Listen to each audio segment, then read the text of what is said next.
Hello दोस्तों, तो आपका स्वागत है आपके अपने चैनल टेक्निकल स्टडी पॉइंट पे। और इस वीडियो में हम देखेंगे जो वेल आर्टिशियन के अंदर आपका ट्रेड इलेक्ट्रीशियन का पेपर हुआ था 8/10/2025 को, उसका आंसर की का एनालिसिस करेंगे। इसमें सारा कुछ जो वेल के द्वारा दिया गया है आंसर की और कुछ करेक्शन करना होगा तो उसके बारे में बताएंगे। बाकी मैक्सिमम चेक किया, उसमें सही पाया।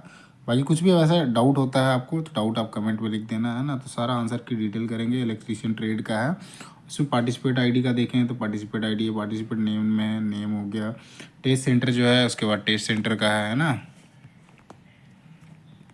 तो ये आपका test centre, then test date में देखोगे 8/10/2025 को आपका पेपर हुआ था। उसका टाइम जो है 2 से 3:30 बजे के बीच हुआ था और सब्जेक्ट जो है इलेक्ट्रीशियन है। इसका एग्ज़ाम जो है कैंसिल हो चुका है, लेकिन क्वेश्चन जो है आपके सिलेबस से जैसे क्वेश्चन आएंगे तो प्रीवियस ईयर के मतलब प्रीवियस जो एग्ज़ाम हो रखा है उसको देखना बहुत ही ज़रूरी होता है। वहाँ से आपको बहुत सारी क्वेश्चंस का आपको आइडिया लगता है। बहुत सारे क्वेश्चन रिपीटेड भी होते हैं ना, इसलिए ये चीज़ ज़रूरी है। तो हम स्टार्ट करते हैं। एक ही क्वेश्चन देखेंगे। सबसे पहले ट्रेड थ्योरी के क्वेश्चन देखेंगे जिसमें आपके 70 क्वेश्चन होंगे ट्रेड थ्योरी के। उसके बाद जो है इंजीनियरिंग ड्राइंग और वर्कशॉप कैलकुलेशन के देखेंगे, उसमें आपके 30 क्वेश्चन होंगे। उसके लास्ट में जो है एप्टीट्यूड टेस्ट का है, उसमें आपके 20 क्वेश्चन है। टोटल जो है 120 नंबर का पेपर हुआ था। तो सारा का सारा क्वेश्चन देखेंगे, है ना। एक एक का सॉल्यूशन भी करेंगे। जिसका सॉल्यूशन न्यूमेरिकल टाइप का होगा या मैथमेटिकल होगा तो उसका सॉल्यूशन करेंगे। अदरवाइज आपके जो डायरेक्टली आंसर जिस पे होते हैं उसको वन लाइनर आंसर कर दिया जाएगा, है ना। तो चलिए स्टार्ट करते हैं कि क्वेश्चन करके। ओके सर, ये आप देखोगे एडवर्टीजमेंट इसमें है, बेल का आपका लोगो है, देन आपका भारतीय heavy electricals limited artisan recruitment 2025 है ना। उसका अंदर जो पेपर पार्टिसिपेट आईडी इसमें है, पार्टिसिपेट नेम है कमलेश महाला। टेस्ट सेंटर जो है अलंकार महिला पीजी महाविद्यालय करके वहाँ सेंटर था। टेस्ट डेट जो है आपका 8/10/2025 की बात कर चुके हैं। टाइम जो है आपका 2 से आपका 3:30, सब्जेक्ट इलेक्ट्रिशियन है ना। सो पहले क्वेश्चन में हम आते हैं। सो पहला क्वेश्चन जो है आपका कि निम्नलिखित में से कौन सा एनालॉग माप यंत्र तरल घर्षण अवमंदन का उपयोग करता है। अब इसमें देखो मैक्सिमम क्वेश्चन जो है आपके इन्होंने जो सॉल्व कर रखा है वो हिंदी के अंदर सॉल्व कर रखा है। कुछ क्वेश्चन जो है इंग्लिश में है, बाकी मैक्सिमम आपके हिंदी में है। तो जो हिंदी से विद्यार्थी हैं उनके लिए बहुत ही यूज़फुल है। इंग्लिश वालों के लिए तो मैं नहीं कह पाऊँगा, क्योंकि इंग्लिश में चीज़ें जो है आपका चेंज हो जाता है। अब जैसे घर्षण लिखा है तो घर्षण को आपका इंग्लिश में फ्रिक्शन बोलते हैं, तो इस तरह से चेंज होता है। बाकी आप इस क्वेश्चन को भी देख के इससे चीज़ों को आप देख सकते हो, है ना, और समझ सकते हो। आपके लिए यूज़फुल बहुत है।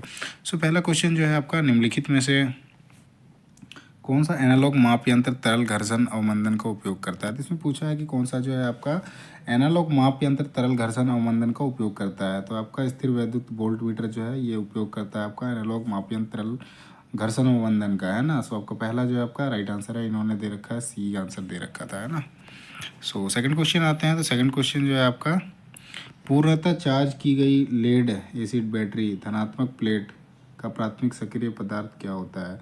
जो आपका लेड एसिड बैटरी होती है तो उसमें से जो होता है ना, मतलब पूर्णतः जो चार्ज होता है उसमें लेड एसिड, जैसे बैटरी में क्या होता है आपका लेड और एसिड का उसमें मिक्सिंग होता है ना। तो उसमें जो धनात्मक प्लेट होता है मतलब कैथोड जो होता है उसमें जो प्राथमिक जो पदार्थ होता है, सक्रिय पदार्थ होता है, वो कौन सा होता है उसके बारे में पूछा है।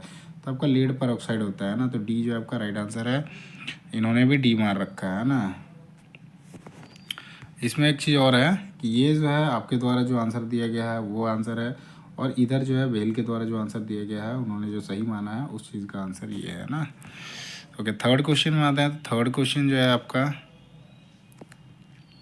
पीएन जंक्शन डायोड की खाली स्थान है स्थिति में बैटरी का धनात्मक टर्मिनल एन प्रारूप क्षेत्र से संयोजित होता है और ऋणात्मक टर्मिनल पी प्रारूप क्षेत्र से, प्रारूप एक्चुअली लिखना, तो प्रारूप क्षेत्र से संयोजित होता है। अब इसमें खाली स्थान में पूछ रखा है जो पीएन जंक्शन डायोड की स्थिति में, मतलब किस स्थिति में जो होता है बैटरी धनात्मक टर्मिनल जो होता है एन प्रारूप क्षेत्र से संयोजित होता है और ऋणात्मक जो होता है पी प्रारूप, ऋणात्मक टर्मिनल जो है पी प्रारूप क्षेत्र से संयोजित होता है। तो आपका पश्च दिशक बायस जो होता है वो आपका पीएन जंक्शन डायोड की स्थिति में उसका स्थिति जो होता है आपका डायोड की स्थिति जो है पश्च दिशक बायस, एक्चुअली बायस है ना। तो ये जो है आपका राइट आंसर है। नेक्स्ट आते हैं आपका 4 नंबर क्वेश्चन। इसमें आपका क्वेश्चन है 4 सेल जो है एक समांतर क्रम में संयोजित है जिसमें प्रत्येक सेल जो है 1.5 वोल्ट और 8 एम्पियर घंटे का रेट दिया गया है। तो बैटरी की कुल एम्पियर आवर की रेटिंग कितनी होगी, रेटिंग पूछ रखा है। तो इसका एक फार्मूला होता है, ampere hour rating is equal to होता है नंबर ऑफ सेल इंटू आपका एम्पियर आवर होता है। तो नंबर ऑफ सेल जो हमारे यहाँ 4 सेल हैं, 4, और एम्पियर आवर हमारा 8 घंटे का है, तो 8 इंटू 32 हो जाएगा, है ना। तो आपका सी जो है आपका राइट आंसर है 32 एम्पियर आवर। नेक्स्ट क्वेश्चन में आते हैं। 5 नंबर क्वेश्चन है। इसमें आपका क्वेश्चन है डीसी श्रेणी मोटर को उसकी निर्धारित गति से अधिक गति पर घूर्णन करने के लिए कौन सा परिवर्तन आवश्यक है। जो डीसी मोटर होता है उसकी निर्धारित एक गति होती है, उससे ज़्यादा यदि आपको घूर्णन कराना है तो उसमें क्या परिवर्तन करने की आवश्यकता होती है, उसके बारे में पूछा है। तो उसमें जो होता है चुंबकीय क्षेत्र तीव्रता को जो होता है उसको कम करना होता है, तब जाके आपका जो घूर्णन है उसको आप अधिक कर सकते हो, है ना। तो डी जो आपका राइट आंसर है। नेक्स्ट क्वेश्चन में आता है 6 नंबर क्वेश्चन। इसमें आपका क्वेश्चन है 3 फेज प्रत्यावर्तक, मतलब एसी का है, 3 फेज प्रत्यावर्तक की तुल्य कालत्व दर्शी विधि सिंक्रोनस मेथड के बारे में पूछा है। जिसके अनुसार सिंक्रोनस मेथड के अनुसार तुल्य कालन का सही क्षण वह होता है जब बस बार और आगामी मशीन वोल्टता किसके बराबर या किसके परिणाम की आवृत्ति के समान होती है, उसके बारे में पूछा है। परिणाम के बराबर हो और एक ही कला में हो और उनकी आवृत्ति जो है समान हो, ये आपका जो सिंक्रोनस मेथड है उसके अनुसार ऐसा होता है ना, कि परिणाम में बराबर होता है, जो वैल्यूज होते हैं समान होते हैं, कला में एक ही कला में होते हैं, और उसकी आवृत्ति जो होती है फ्रीक्वेंसी वो भी आपका सेम होता है ना। तो बी जो आपका राइट आंसर है। नेक्स्ट आता है 7 नंबर क्वेश्चन। इसमें आपका क्वेश्चन है what does the average forward current rating of diode signify. तो पूछा है कि एवरेज फॉरवर्ड करंट रेटिंग जो डायोड सिग्निफाई करता है ना, वो कितना होता है, उसके बारे में पूछा है। तो maximum DC current the diode can handle continuously, जो मैक्सिमम डीसी करंट होता है जिसको डायोड जो है कंटिन्यूसली हैंडल कर सकता है, वही आपका होता है सिग्निफाई, डायोड सिग्निफाई, है ना। तो डी जो है एवरेज फॉरवर्ड करंट रेटिंग जो होता है यही होता है। तो maximum DC current the diode can handle continuously, तो आपका डी जो है आपका राइट आंसर है। 8 नंबर क्वेश्चन में आते हैं। तो इसमें आपका क्वेश्चन है निम्नलिखित में से कौन सी व्यावसायिक रूप से प्रयुक्त द्विदिशात्मक स्विचन युक्ति है। तो निम्नलिखित में से पूछा है कि जो आपका कौन सी व्यावसायिक रूप से, मतलब बिजनेस के पर्पज से पूछा है, बिजनेस नहीं होगा, इसके हिसाब से टेक्निकल के हिसाब से अलग हो जाएगा। तो व्यावसायिक रूप से प्रयुक्त द्विदिशात्मक मतलब बाई डायरेक्शनल, है ना, स्विचन युक्ति है। तो उसमें आपका जो होता है प्रत्यावर्ती धारा के लिए ट्रायोड जो होता है वो आपका होता है। तो डी जो आपका राइट आंसर है। नेक्स्ट क्वेश्चन आते हैं 9 नंबर क्वेश्चन। इसमें आपका क्वेश्चन है एक श्रेणी आरएलसी परिपथ में प्रतिरोध R is equal to 3 ohms, प्रेरणिक प्रतिघात XL is equal to 8 ohm तथा धारिता प्रतिघात XC is equal to 4 ohm है। तो प्रतिबाधा का परिणाम ज्ञात कीजिए, है ना। तो इसमें आपका आर एल सी दे रखा है 3, एक्सएल दे रखा है, सॉरी आर एल सी, इसमें से आपका आर दे रखा है 3 ओम्स, उसके बाद एक्सएल दे रखा है 8 ओम्स और एक्सी दे रखा है 4 ओम्स, है ना। तो इसमें प्रतिबाधा जो है उसका परिणाम पूछ रखा है, तो उसका 5 ओम्स ही होगा, है ना। इसका मैं फॉर्मूला भूल रहा हूँ, तो डी जो है आपका राइट आंसर है। अगले क्वेश्चन में आता है 33 नंबर क्वेश्चन। इसमें आपका क्वेश्चन है 33 केवी से अधिक उच्च वोल्टेज पावर केबलों में सामान्यतः किस विद्युत रोधी पदार्थ का उपयोग किया जाता है। जो 33 केवी से ऊपर जो होता है हाई वोल्टेज वाले होते हैं पावर केबल, उसमें जो आपका होता है विद्युत रोधी पदार्थ, मतलब इंसुलेशन का कह रहा है, इंसुलेशन का जो होता है वो किसका इस्तेमाल किया जाता है उसके बारे में पूछा है। तो उसमें आपका क्रॉस लिंक जो होता है पॉलीथिलीन का इस्तेमाल किया जाता है। तो आपका ये जो है आपका राइट आंसर है।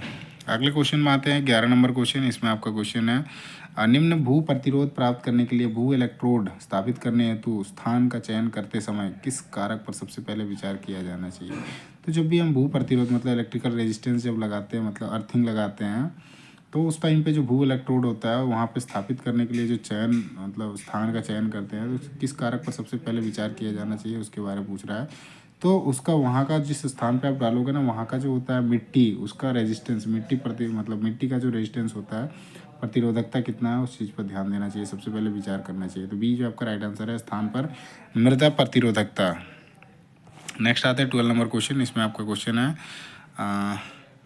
त्रिकलीय प्रेरण मोटर के संचालन के लिए मूलभूत सिद्धांत क्या है। त्रिकलीय प्रेरण मोटर के संचालन के लिए मूलभूत सिद्धांत पूछ रखा है। तो उसके लिए जो होता है पहला इलेक्ट्रोमैग्नेटिक इंडक्शन होता है ना, इस सिद्धांत पे ही जो होता है ये काम करता है। तो आपका बी जो है राइट आंसर है, विद्युत चुंबकीय प्रेरण उसके सिद्धांत पे कार्य करता है आपका त्रिकलीय, है ना। नेक्स्ट क्वेश्चन पे आते हैं 13 नंबर क्वेश्चन। इसमें आपका क्वेश्चन है विशेष रूप से धारा के संबंध में भू संपर्कन प्रणाली मतलब ग्राउंडिंग सिस्टम जो है उसका मेन उद्देश्य क्या होता है उसके बारे में पूछ रहा है। तो देखो उसमें क्या होता है ना, आपका इलेक्ट्रिकल जैसे कहीं जा रहा है ना, उसको हम किसी पावर का सोर्स लेके उसको कहीं दूसरे जगह लेके जा रहे हैं किसी चीज़ को इस्तेमाल करने के लिए, है ना। उसमें कहीं कट जाता है ना तो उसकी बॉडी पे पूरी करंट आ जाती है, मतलब पावर सोर्स चला जाता है ना वहाँ पे यदि कंडक्टर है तो आप उसको यदि छूते हैं तो उसमें हमको झटका लग के चांसेस है कि मर सकता है आदमी, है ना, या कुछ और भी हो सकता है, मर भी सकता है, किसी दूसरे शॉर्ट सर्किट होने से वो नुकसान हो सकता है। इस तरह का बहुत सारा सिस्टम होता है। तो उस चीज़ को हम ग्राउंडिंग सिस्टम इसलिए कर देते हैं जिससे जो भी वहाँ पे धारा बह रही है ना उसको आप ग्राउंड कर दोगे तो वहाँ दिक्कत नहीं आएगा। तो ये आपको बी में लिख रखा है, दोष धाराओं को भूमि तक पहुँचाकर वोल्टता संचयन को रोकना, है ना। तो बी जो है आपका राइट आंसर है। नेक्स्ट आते हैं 14 नंबर क्वेश्चन। इसमें आपका क्वेश्चन है फिटिंग कार्य में हेक्सा का मुख्य उपयोग क्या होता है। तो हेक्सा ब्लेड के बाद हेक्सा जो ब्लेड होता है काटने के लिए इस्तेमाल किया जाता है फिटिंग में, तो वही आपको पूछा है। ये धाती छड़ों या प्लास्टिक पाइपों को बारीक दांत से काटना है। तो बी जो है आपका राइट आंसर है। हेक्सो का काम जो होता है आपका काटने का काम होता है।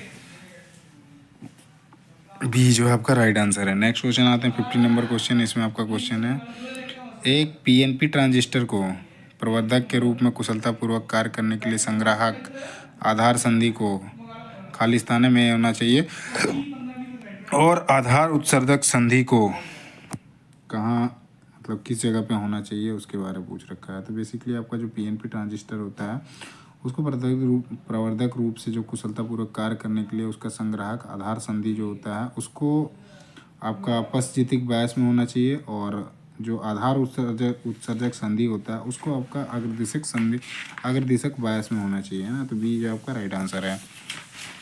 नेक्स्ट आते हैं 16 नंबर क्वेश्चन। इसमें आपका क्वेश्चन है which connection is use to reduce error in power measurement using a wattmeter. तो इसमें पूछा है कि कनेक्शन के बारे में पूछ रखा है जो आपका पावर मेजरमेंट में जो वाटमीटर इस्तेमाल किया जाता है उसमें एरर आता है ना, रिड्यूस एरर, कैसे एरर को कम किया जाएगा उसके बारे में पूछा है ना। तो उसमें हम क्या है pressure coil cross load side, तो उसमें हम कनेक्ट करके प्रेशर कॉइल जो होता है उसको कनेक्ट करेंगे अक्रॉस द लोड साइड। तो उससे हम उस चीज़ का जो है एरर ऑफ रिड्यूस मतलब पावर मेजरमेंट में जो आपका एरर रिड्यूस करना है उस चीज़ के लिए हम इस्तेमाल कर सकते हैं। तो ए जो है आपका सही उत्तर है। नेक्स्ट क्वेश्चन में आते हैं 17 नंबर क्वेश्चन। इसमें आपका क्वेश्चन है जो आपका प्लेट भू संपर्क में प्रयुक्त तांबे की प्लेट का सामान्यतः उपयोगी आयाम कितना होता है। जो आपका भू संपर्क मतलब अर्थिंग के लिए यूज किया जाता है प्लेट, उसका पूछ रहा है आयाम, है ना, डायमेंशन पूछ रखा है। तो वो जो होता है आपका 60 × 60 × 3.15 mm होता है ना। ये आपका घनाभ के आकार का होता है। तो आपका डी जो आपका राइट आंसर है। 60 सेंटीमीटर × 3.15 mm। तो ये जो है थिकनेस है ना, बाकी ये लंबाई चौड़ाई है। ओके अगले आते हैं 18 नंबर क्वेश्चन। इसमें आपका क्वेश्चन है कौन सी विशेषता अतप्त छेनी को अन्य छेनियों से अलग करती है। तो विशेषता बेसिकली पूछ रखा है जो अतप्त छेनी होता है उसको दूसरे जो छेनी होते हैं अर्थात चीजल होते हैं उससे अलग करती है। तो ये धातुओं को काटने के लिए कठोर स्टील से बनी होती है। अतप्त छेनी जो होती है आपका कठोर स्टील की बनी हुई होती है और बाकी छेनियों से इसी तरह अलग होता है। तो आपका डी जो है राइट आंसर है। नेक्स्ट क्वेश्चन में आता है 19 नंबर क्वेश्चन। इसमें आपका क्वेश्चन है मानक मापदंडों के अनुसार भू संपर्कन इलेक्ट्रोड संस्थापन के लिए अनुशंसित न्यूनतम गहराई कितनी है। तो मानक मानदंडों के अनुसार पूछ रखा है कि जो आपका अर्थिंग इलेक्ट्रोड होता है जो आपको वहाँ पे लगाना होता है तो उसकी न्यूनतम गहराई कितनी गहराई होनी चाहिए। तो 2.5 मीटर से कम नहीं होना चाहिए, है ना। तो डी जो आपका राइट आंसर है। 20 नंबर क्वेश्चन में आते हैं। इसमें आपका क्वेश्चन है ट्रांजिस्टर के अभिनतीकरण बेसिंग का प्रयोजन क्या है। तो ट्रांजिस्टर जो होता है उसका बेसिंग का प्राथमिक प्रयोजन पूछ रखा है। तो उससे क्या होता है ना कि आप एक उचित प्रचालन बिंदु स्थापित करना होता है। तो बी जो आपका राइट आंसर है। 21 नंबर क्वेश्चन में आते हैं। इसमें आपका क्वेश्चन है which type of wire joint is commonly use to connect two wire of same diameter in straight line. So type of joint पूछ रखा है जो आपका वायर जॉइंट का है, जो कॉमनली यूज किया जाता है दो वायर्स को सेम डायमीटर का स्ट्रेट लाइन में जोड़ा जाता है, उसको क्या बोलते हैं? तो उसको आपका वेस्टर्न यूनियन जॉइंट बोलते हैं ना। बी जो आपका राइट आंसर है। नेक्स्ट क्वेश्चन में आते हैं 22 नंबर क्वेश्चन। इसमें आपका क्वेश्चन है विद्युत प्रणाली में भू संपर्कन का मुख्य उद्देश्य क्या है? तो विद्युत प्रणाली में भू संपर्कन का जो मुख्य उद्देश्य होता है यह होता है कि धारा प्रवाह के लिए एक वैकल्पिक पथ प्रदान करता है ना। तो सी जो आपका राइट आंसर है। अगले क्वेश्चन में आता है 23 नंबर क्वेश्चन। इसमें आपका क्वेश्चन है डीसी मोटर आर्मेचर का परीक्षण करने के लिए ग्रोलर का उपयोग करने का प्राथमिक प्रयोजन क्या होता है? तो डीसी मोटर आर्मेचर में जो परीक्षण करते हैं तो उसमें आपका ग्रोलर का उपयोग किया जाता है। उसका प्राइमरी रीजन पूछ रहा है क्यों यूज़ किया जाता है। तो आर्मेचर वाइंडिंग में शॉर्ट सर्किट, ओपन सर्किट और ग्राउंडेड कॉयल का पता लगाने के लिए जो होता है आपका ग्रोवर का इस्तेमाल किया जाता है ना, ग्रोलर का, सॉरी। तो आपका बी जो है आपका राइट आंसर है। नेक्स्ट क्वेश्चन में आता है 24 नंबर क्वेश्चन। इसमें आपका क्वेश्चन है एक श्रेणी आरएलसी परिपथ में गुणक को अग्र लीडिंग बनाने के लिए कौन सी शर्त पूरी होनी चाहिए? तो आरएलसी परिपथ में पूछ रहा है कि जो आपका शक्ति गुणक होता है उसमें आपका कौन सी शर्त जो है वो पूरी होनी चाहिए? तो उसमें आपका होना चाहिए धारिता प्रतिघात और प्रेरणिक प्रतिघात से अधिक होना चाहिए। तो धारिता प्रतिघात जो है आपका प्रेरणिक प्रतिघात से अधिक होना चाहिए। तो सी जो आपका राइट आंसर है। नेक्स्ट क्वेश्चन में आता है 25 नंबर क्वेश्चन। इसमें आपका क्वेश्चन है धारा मापना शुरू करते समय मल्टीमीटर पर सबसे पहले कौन सी सेटिंग का चयन किया जाना चाहिए, है ना, चयन करना चाहिए। सो मल्टीमीटर पे यहाँ पे आया है, जब भी आप इलेक्ट्रिक करंट मेजरमेंट करते हैं तो मल्टीमीटर पे सबसे पहले कौन सी सेटिंग करनी होती है? तो उसमें आपका हाईएस्ट करंट रेंज जो होता है उसको सेलेक्ट करना होता है। तो डी जो आपका राइट आंसर है, उच्चतम धारा रेंज। अगले क्वेश्चन में आते हैं 26 नंबर क्वेश्चन। इसमें आपका क्वेश्चन है प्रत्येक सेल को 1.5 वोल्ट और 2 एम्पियर आवर के रूप में निर्धारित किया गया है। 6 वोल्ट और 2 एम्पियर आवर की बैटरी बनाने के लिए इन सेलों को किस प्रकार संयोजित किया जाना चाहिए उसके बारे में पूछ रहा है। देखो प्रत्येक सेल में क्या है ना 1.5 वोल्ट है और 2 एम्पियर आवर निर्धारित किया गया उसके रूप में, और इसमें आपका 6 वोल्ट और 2 एम्पियर आवर की बैटरी बनाने के लिए इसमें सेल पूछ रहा है कि कितने सेल लगेंगे। तो इसके लिए जो है आपका सबको जब करोगे तो इसमें आपका श्रेणी क्रम में जो है 4 सेल लगेंगे। इससे पहले एक क्वेश्चन देखा था जिसमें आपका 32 एम्पियर आवर आया हुआ था, तो वो 5वां या 6ठा नंबर क्वेश्चन था, उसमें क्वेश्चन था तो उसी को ये उल्टा कर दिया है थोड़ा सा। तो इसमें 4 सेल लगेंगे, है ना। तो सी जो आपका राइट आंसर है, श्रेणी क्रम में 4 सेल लगेंगे, है ना। 27 नंबर क्वेश्चन आते हैं। इसमें आपका क्वेश्चन है किसी भी विद्युत रासायनिक सेल या बैटरी में विद्युत अपघट्य का प्राथमिक कार्य क्या है? तो जो विद्युत रासायनिक सेल होते हैं उसमें बैटरी होते हैं, तो उसमें मेन विद्युत अपघट्य का जो प्राथमिक कार्य होता है वो क्या होता है उसके बारे में पूछ रहा है। तो एनोड और कैथोड के बीच में जो होता है आयनों का प्रवाह को जो होता है सक्षम बनाने का मेन काम होता है आपका, है ना। तो डी जो है आपका राइट आंसर है। नेक्स्ट क्वेश्चन में आते हैं 28 नंबर क्वेश्चन देखते हैं। इसमें आपका खाली स्थान है, फिर उसके बाद है आपका एक हस्त प्रचालित मैनुअल रूप से संचालित हेवी ड्यूटी मुख्य स्विच है जिसका उपयोग विद्युत परिपथ में त्रिकलीय शक्ति को नियंत्रित और पृथक करने के लिए किया जाता है। तो उसमें कौन सा होता है उसके बारे में पूछ रहा है। तो आयरन क्लेड ट्रिपल पोल जो होता है जिसको आईसीटीपी भी बोलते हैं, उसका इस्तेमाल जो होता है जो आप हस्तचलित या फिर मैनुअल रूप से जो संचालित हेवी ड्यूटी मुख्य स्विच होता है जिसका उपयोग जो होता है परिपथ में त्रिकलीय शक्ति को नियंत्रित करने या पृथक करने के लिए जो होता है किया जाता है ना। सो आपका आयरन क्लैड ट्रिपल पोल होता है। तो ये जो है आपका राइट आंसर है। नेक्स्ट आते हैं 29 नंबर क्वेश्चन। इसमें आपका क्वेश्चन है औद्योगिक विद्युत संस्थानों में व्यापक रूप से प्रयुक्त वायरिंग विधि कौन सी है? जो आपका इंडस्ट्री में यूज़ किया जाता है आपका वायरिंग मेथड, तो उसके बारे में पूछ रहा है कौन सा मेथड इस्तेमाल ज़्यादातर किया जाता है। तो वहाँ पर आपका कंड्यूट वायरिंग करी जाती है ना। तो बी जो है आपका राइट आंसर है। नेक्स्ट आते हैं 30 नंबर क्वेश्चन। इसमें आपका क्वेश्चन है बड़े पावर ट्रांसफार्मर पर खुला परिपथ परीक्षण प्रायः निम्न वोल्टेज लो वोल्टेज पासों पर अनुमत वोल्टता प्रयुक्त करके उच्च वोल्टता हाई वोल्टेज पासों को खुला कर रखकर किया जाता है। इस प्रक्रिया का प्राथमिक कारण क्या है? तो देखो आप जब बड़े जो पावर ट्रांसफार्मर होता है उसका खुला परिपथ परीक्षण होता है तो उसमें आपका लो वोल्टेज जो होता है लो वोल्टेज मतलब निम्न वोल्टता पासों पर अनुमत वोल्टता प्रयुक्त करके हाई वोल्टेज पासों को जो होता है खुला कर रख कर किया जाता है। तो इसका जो प्राइमरी कारण है वो आपका क्या होता है सप्लाई से ली गई धारा को संचालनीय स्तर पर रखना। तो आपका सी जो है आपका राइट आंसर है। 31 नंबर क्वेश्चन आते हैं। इसमें आपका क्वेश्चन है निम्नलिखित में से कौन सी प्राथमिक सेल की परिभाषित विशेषता है। परिभाषा बेसिकली पूछ रहा है प्राथमिक सेल का जो है सबसे बढ़िया जो है परिभाषित विशेषता है। तो इसमें क्या होता है ना, आपका प्राथमिक सेल में इसमें रासायनिक अभिक्रिया अनुत्क्रमणीय है जिससे इसे पुनः चार्ज नहीं किया जा सकता है ना। प्राइमरी सेल जो होता है उसमें जो जैसे छोटी छोटी बैटरियाँ होती हैं ना उसमें, तो जैसे रिमोट में लगती है वो वाले, तो वही इसकी विशेषता है, एक बार ही इस्तेमाल कर दिया, एक बार चार्ज उसको दोबारा चार्ज नहीं किया जा सकता है ना। तो डी जो है राइट आंसर है, सॉरी बी जो है आपका राइट आंसर है। अगले क्वेश्चन में आता है 32 नंबर क्वेश्चन। इसमें आपका क्वेश्चन है स्वचालित मीटर रीडिंग प्रणाली का प्राथमिक कार्य क्या है। तो ऑटोमेटिक जो मीटर रीडिंग प्रणाली है इसका प्राइमरी वर्क पूछ रखा है। तो मीटरों से खपत से संबंधित डेटा को स्वचालित रूप से एकत्रित करना और उसे केंद्रीय डेटाबेस में स्थानांतरित करना, इसका प्राइमरी वर्क होता है एएमआर का, है ना, ऑटोमेटिक मीटर रीडिंग का। सी जो आपका राइट आंसर है। अगले क्वेश्चन में आते हैं 33 नंबर क्वेश्चन। इसमें आपका क्वेश्चन है लोड के अधीन एक वास्तविक ट्रांसफार्मर में कोर में फ्लक्स के संदर्भ में निम्नलिखित में से कौन सा कथन सत्य है। तो लोड के अधीन पूछ रखा है जो आपको वास्तविक ट्रांसफार्मर में कोर में फ्लक्स के संदर्भ में निम्नलिखित में से कौन सा कथन सत्य है। तो लोड से स्वतंत्र फ्लक्स व्यवहारिक रूप से अपरिवर्ती रहता है ना। तो ए जो है आपका राइट आंसर है। अगले क्वेश्चन में आते हैं 34 नंबर क्वेश्चन। इसमें आपका क्वेश्चन है तापमान में वृद्धि के साथ धातुओं के प्रतिरोध में क्या होता है कि उनमें क्या हो जाता है।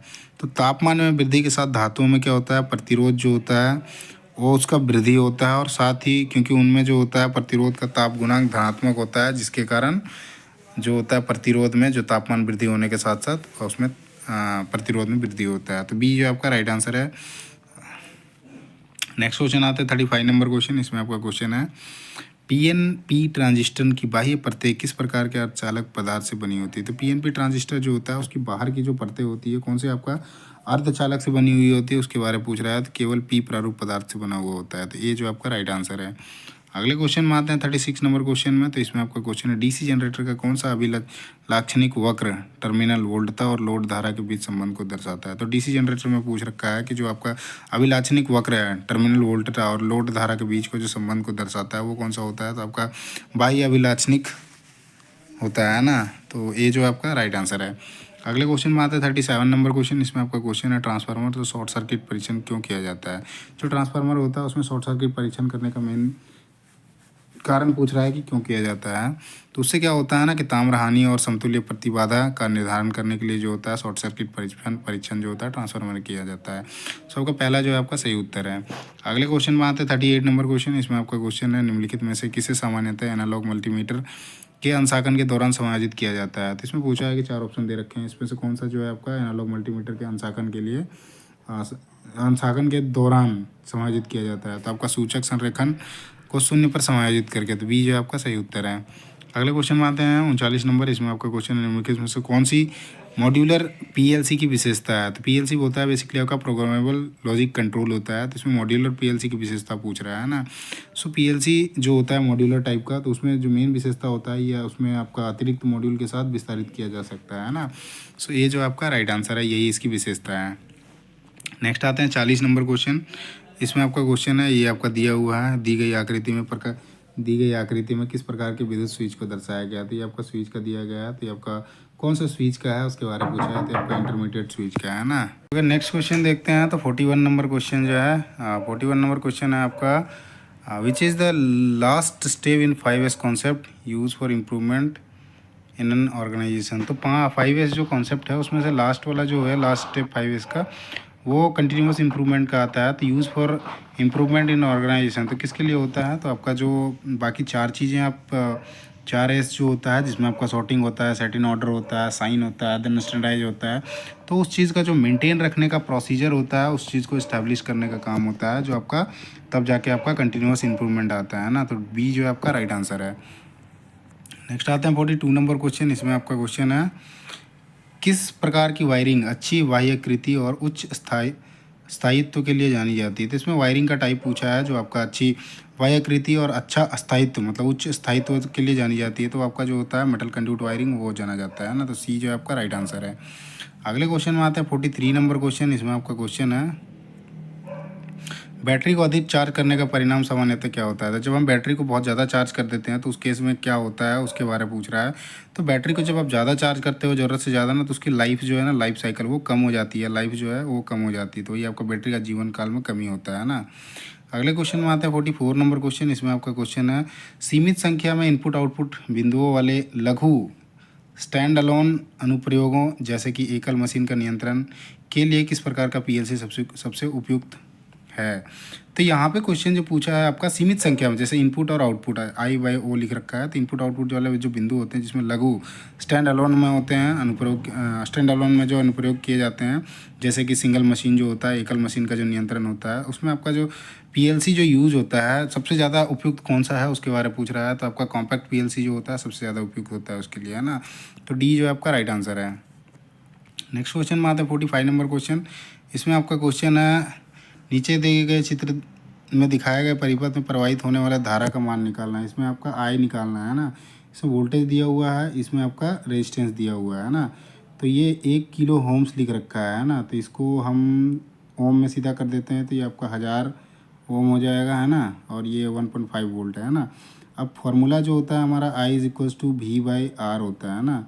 तो वी हमारा दे रखा है 1.5 है, आर जो है आपका 1000 है ना। तो इसको यदि हम करते हैं तो ये नीचे 0 आ जाएगा, उसके बाद 0.0015 हो जाएगा, है ना। इतना ये एम्पियर हो जाएगा। सो 1 एम्पियर इज इक्वल्स टू हमारा जो होता है वो आपका 1000 मेगा एम्पियर होता है ना। सो आई इज इक्वल्स टू हो जाएगा आपका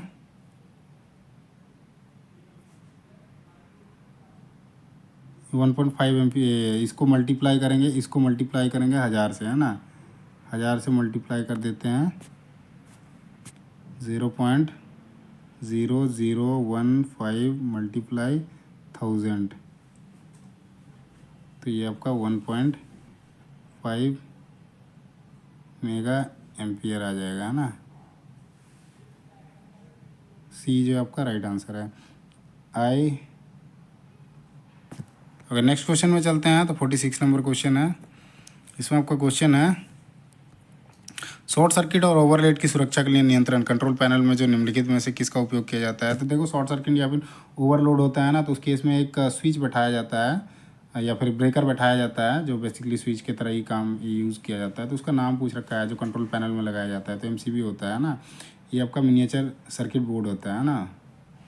सो बी जो है आपका राइट आंसर है। इसका यूज़ किया जाता है जहाँ पे भी ओवरलोड या शॉर्ट सर्किट या फिर ओवरलोड से जो है आपके कंट्रोल पैनल में उसमें सेट किया जाता है, जिससे दूसरे जो इक्विपमेंट्स हैं उसको नुकसान ना पहुँचे, है ना। उससे पहले ये कट कर देता है पावर सोर्स को। तो आपका बी जो है राइट आंसर है। अगले क्वेश्चन में आते हैं 47 नंबर।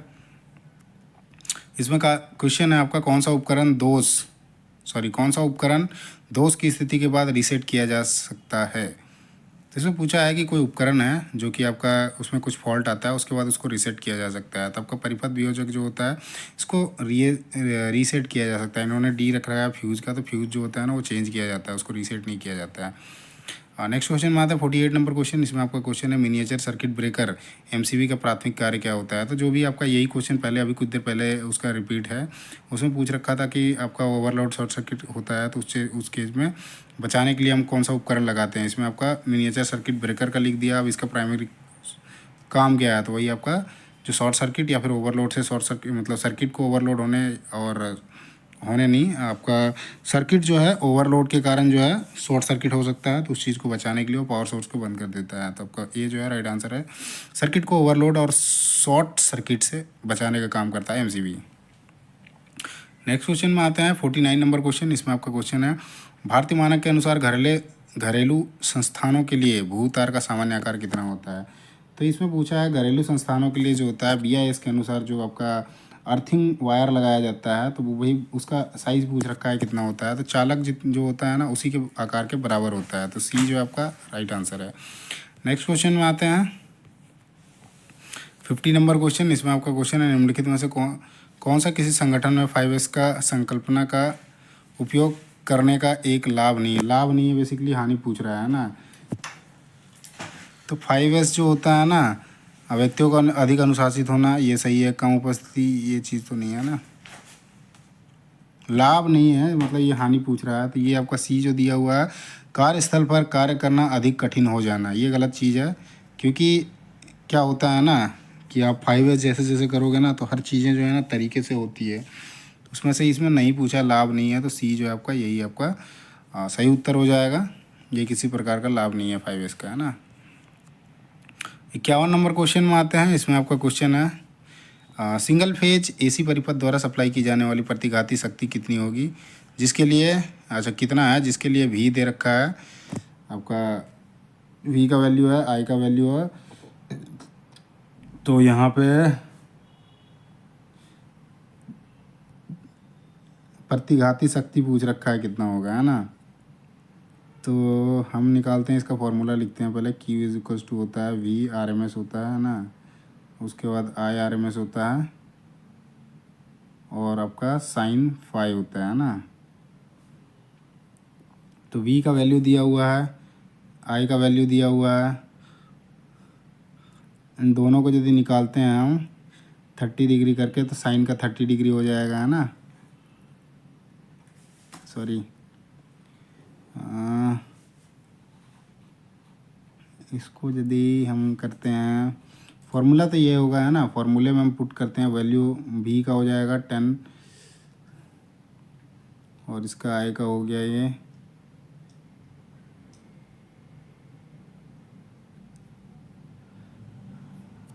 तो इसको दोनों में देखो माइनस माइनस है ना, तो एक तो हम वी का निकाल लेते हैं, तो ये आपका 10 हो जाएगा, ये आपका 10 हो जाएगा, और ये जो है 30 30 60 हो जाएगा, है ना। 60 इसको कर देते हैं, साइन 60 का मान निकाल देंगे, है ना। तो 10 मल्टीप्लाई 10 मल्टीप्लाई साइन 60 का जो होता है √3/2 होता है ना, 10 मल्टीप्लाई 10 मल्टीप्लाई √3/2, और ये माइनस में है ना, इसको काट देते हैं 5, 50√3 आता है ना, 50√3, ये माइनस में आ रहा है।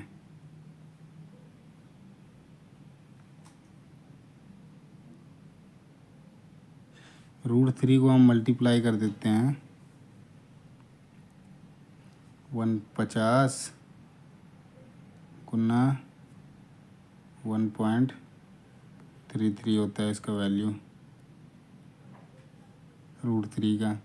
इससे मल्टीप्लाई करेंगे तो आएगा 86.6 आएगा। इन्होंने आंसर 0 मान रखा है, ये आ रहा है सी वाला आ रहा है। अगर नेक्स्ट क्वेश्चन में चलते हैं, 52 नंबर क्वेश्चन। इसमें आपका क्वेश्चन है कील ठोकने, सीधे करने और मोड़ने के काम के लिए किस हैंड टूल का उपयोग किया जाता है, तो उसमें आपका हैमर का इस्तेमाल किया जाता है ना। मतलब कील जो होता है, नेल्स होते हैं, उसको ठोकने का, सीधा करने का या मोड़ने के लिए जो होता है आपका क्लो हैमर करके होता है, उसका इस्तेमाल किया जाता है। तो डी जो आपका राइट आंसर है, सीधा ये हैमर लिख रहा है ना। अगले क्वेश्चन में आते हैं 53 नंबर क्वेश्चन। इसमें आपका क्वेश्चन है लेआउट डायग्राम में निम्नलिखित में से क्या सामान्यतः प्रदर्शित नहीं किया जाता है। जो लेआउट डायग्राम जो बनता है उसमें क्या जो है वो नहीं दिखाया जाता है, उसके बारे में पूछ रहा है। तो मोटर की आंतरिक कुंडली की जो वाइंडिंग होती है वो नहीं दिखाया जाता है ना।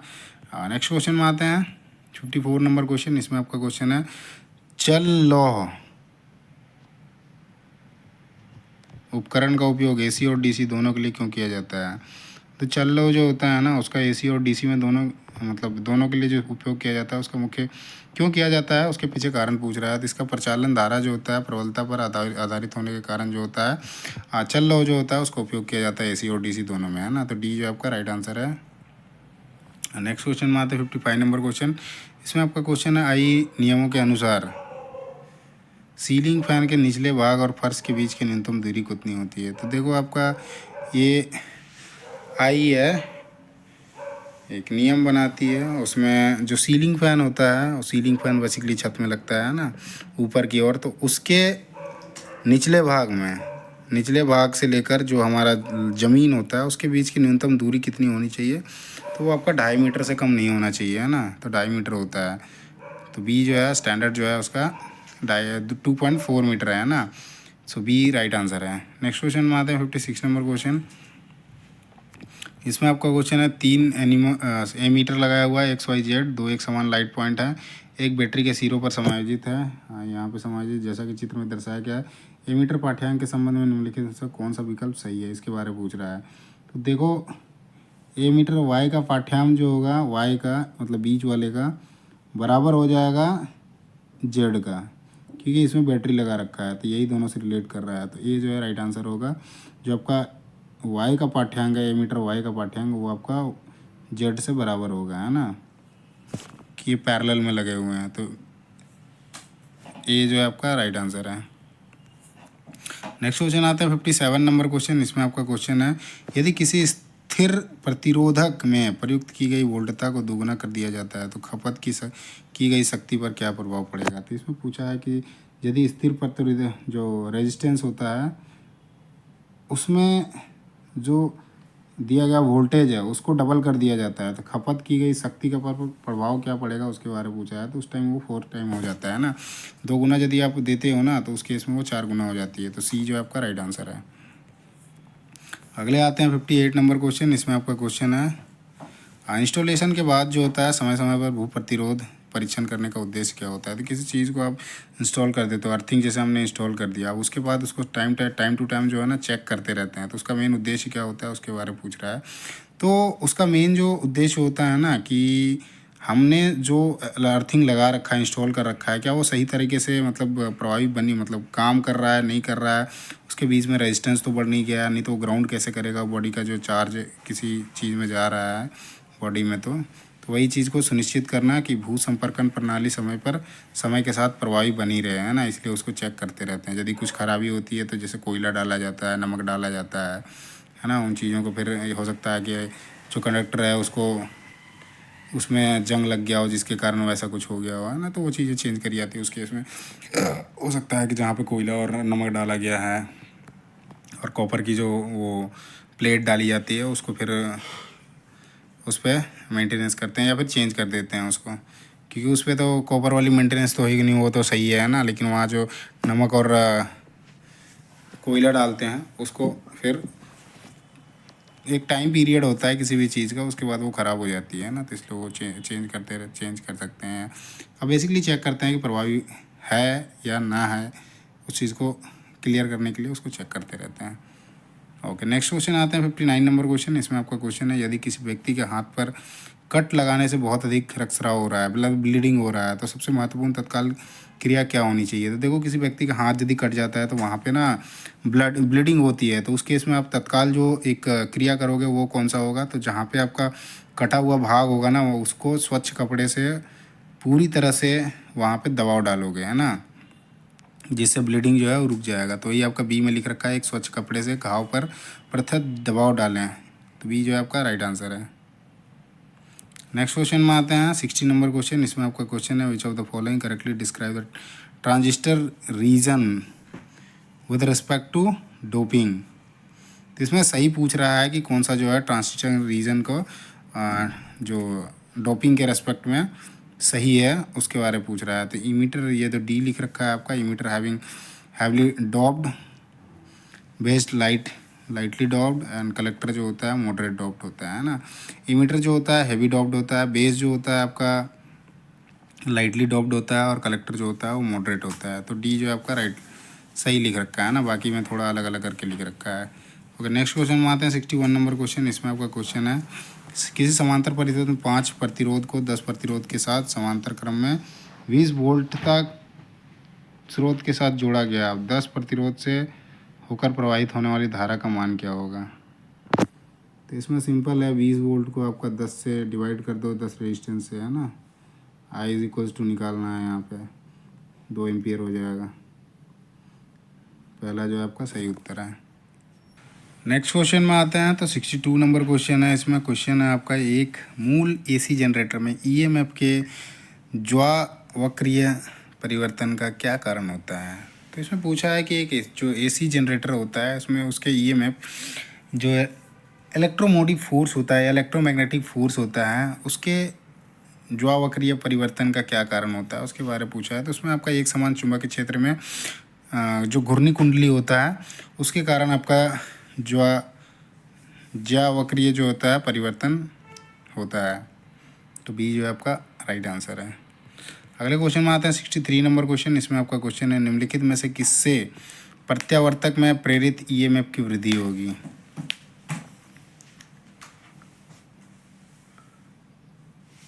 तो इसमें सवाल जो पूछ रखा है ना कि क्या होगा या किससे ऐसा होगा कि प्रत्यावर्तक मतलब एसी जो है ना उसमें आपका ईएमएफ में वृद्धि होगी। तो स्टेटर और रोटर के बीच में वायु अंतराल को यदि कम करते हैं ना तो उस केस में ईएमएफ की वृद्धि होती है ना। तो सी जो आपका राइट आंसर है। ओके, नेक्स्ट क्वेश्चन आता है 64 नंबर क्वेश्चन। इसमें आपका क्वेश्चन है विद्युत ड्राइंग पर प्लान नोट है ना, प्लान नोट में इंस्टॉल करता है 6x6x6 का जंक्शन बॉक्स दिया गया है। यह नोट इंस्टॉलेशन के लिए किस पहलू को संदर्भित करता है? तो ये इंस्टॉलेशन जंक्शन बॉक्स का दिया हुआ है डायमेंशन 6x6x6 का है ना। तो ये पूछ रहा है कि ये जो इंस्टॉलेशन है किस पहलू को मतलब संदर्भित करता है, किस चीज़ का रेफरेंस ले रहा है। तो ये जो होता है ये आपका इंच में है, जंक्शन बॉक्स का आकार है ना, 6x6x4 लिख रखा है ना, ये आपका इंच में है। तो आपका बी जो है आपका राइट आंसर है। और नेक्स्ट आते हैं 65 नंबर क्वेश्चन। इसमें आपका क्वेश्चन है if we by F control of 3 phase induction motor. यदि वी और एफ जो है कंट्रोल करता है 3 फेज इंडक्शन मोटर को, तो what happen if frequency is reduce. क्या होगा यदि हम फ्रीक्वेंसी को जो होता है कम कर देते हैं और but the voltage remains unchange. लेकिन क्या होता है ना, वोल्टेज जो है वो चेंज नहीं होता है। तो उस केस में जो होता है ना, मोटर जो होता है वो सेचुरेशन मोड पे होता है, उसी कारण होता है। तो मोटर का सेचुरेशन, तो बी जो आपका राइट आंसर है। अगले क्वेश्चन में आता है 66 नंबर क्वेश्चन। इसमें आपका क्वेश्चन है विद्युत परिवेश में लाल सुरक्षा चिन्ह जो होता है सामान्यतः किस चीज़ को दर्शाता है। तो विद्युत परिवेश में पूछ रहा है, तो लाल जो सुरक्षा चिन्ह होता है ना आपका देखोगे जैसे वो तो डेंजर का होता है, एक खोपड़ी का होता है ना, खोपड़ी और हड्डी का होता है। तो वो चीज़ें लगी रहती है। आप सब स्टेशन में कहीं विज़िट करोगे तो वहाँ पर आपको देखने को मिलेगा। या फिर पैनल जो होता है पैनल में भी लगा होता है। बाकी वहाँ इलेक्ट्रिक शॉक का ज़्यादातर रहता है। इस तरह का जो होता है, इस तरह का जो होता है, इस तरह का मैं ठीक से नहीं बना पा रहा हूँ, ऐसा होता है, वो लगा हुआ होता है ज़्यादातर कंट्रोल पैनल में। बाकी आपका इस तरह का जो है ये मुंडी वाला ऐसे ऐसे ऐसे वाला बना रहता है, डेंजर वाला। तो इसका पूछ रहा है लाल सुरक्षा चिन्ह का है ना। तो ऐसे जनरली लाल डेंजर हो जाएगा। तो डी जो है राइट आंसर है। नेक्स्ट क्वेश्चन में आते हैं 67 नंबर क्वेश्चन। उससे पहले थोड़ा सा इसको देख लेते हैं। देखो बाकी सब में दे रखा है ना, उसका सबका अलग अलग होता है। जैसे वार्निंग का हो गया, वो ट्रायंगल में होता है ना, इस तरह का जो होता है, इस तरह का ट्रायंगल में होता है। काउसन का जो होता है ये आपका ये भी ट्रायंगल में ही आता है। नोटिस जो होता है ये आपका रेक्टेंगल या स्क्वायर में आता है। समटाइम काउसन का जो होता है ये भी रेक्टेंगल में, लेकिन ज़्यादातर काउसन का जो होता है वो आपका ट्रायंगल में ही मिलता है। और नेक्स्ट क्वेश्चन में आते हैं तो 67 नंबर क्वेश्चन है। इसमें आपका क्वेश्चन है which of the following is initial cause of rotation of 3 phase induction motor. तो इसमें 3 फेज इंडक्शन मोटर जो होता है उसमें मतलब जो इनिशियली वो घूमता है उसके पीछे कारण क्या होता है, उसके बाद कारण पूछ रहा है ना। इनिशियल जो आपका रोटेशन होता है 3 फेज इंडक्शन मोटर में, तो उसके पीछे कारण क्या होता है उसके बारे में पूछा है। तो उसका जो मेन जो कारण होता है कि जो रिलेटिव वेलोसिटी होती है, मतलब रोटेटिंग फ्लक्स और स्टैटिक रोटर कंडक्टर के बीच में, उसके कारण जो होता है 3 फेज इंडक्शन मोटर जो है रोटेट करता है। तो ये जो आपका राइट आंसर है, relative velocity between rotating flux and static rotor motor conductor. तो आपका रोटेटिंग फ्लक्स और स्टैटिक रोटर मोटर के बीच में जो स्टैटिक रोटर कंडक्टर के बीच में जो रिलेटिव वेलोसिटी होती है ना, उसी के कारण 3 फेज इंडक्शन मोटर जो है वो घूमता है। तो आपका ए जो है राइट आंसर है।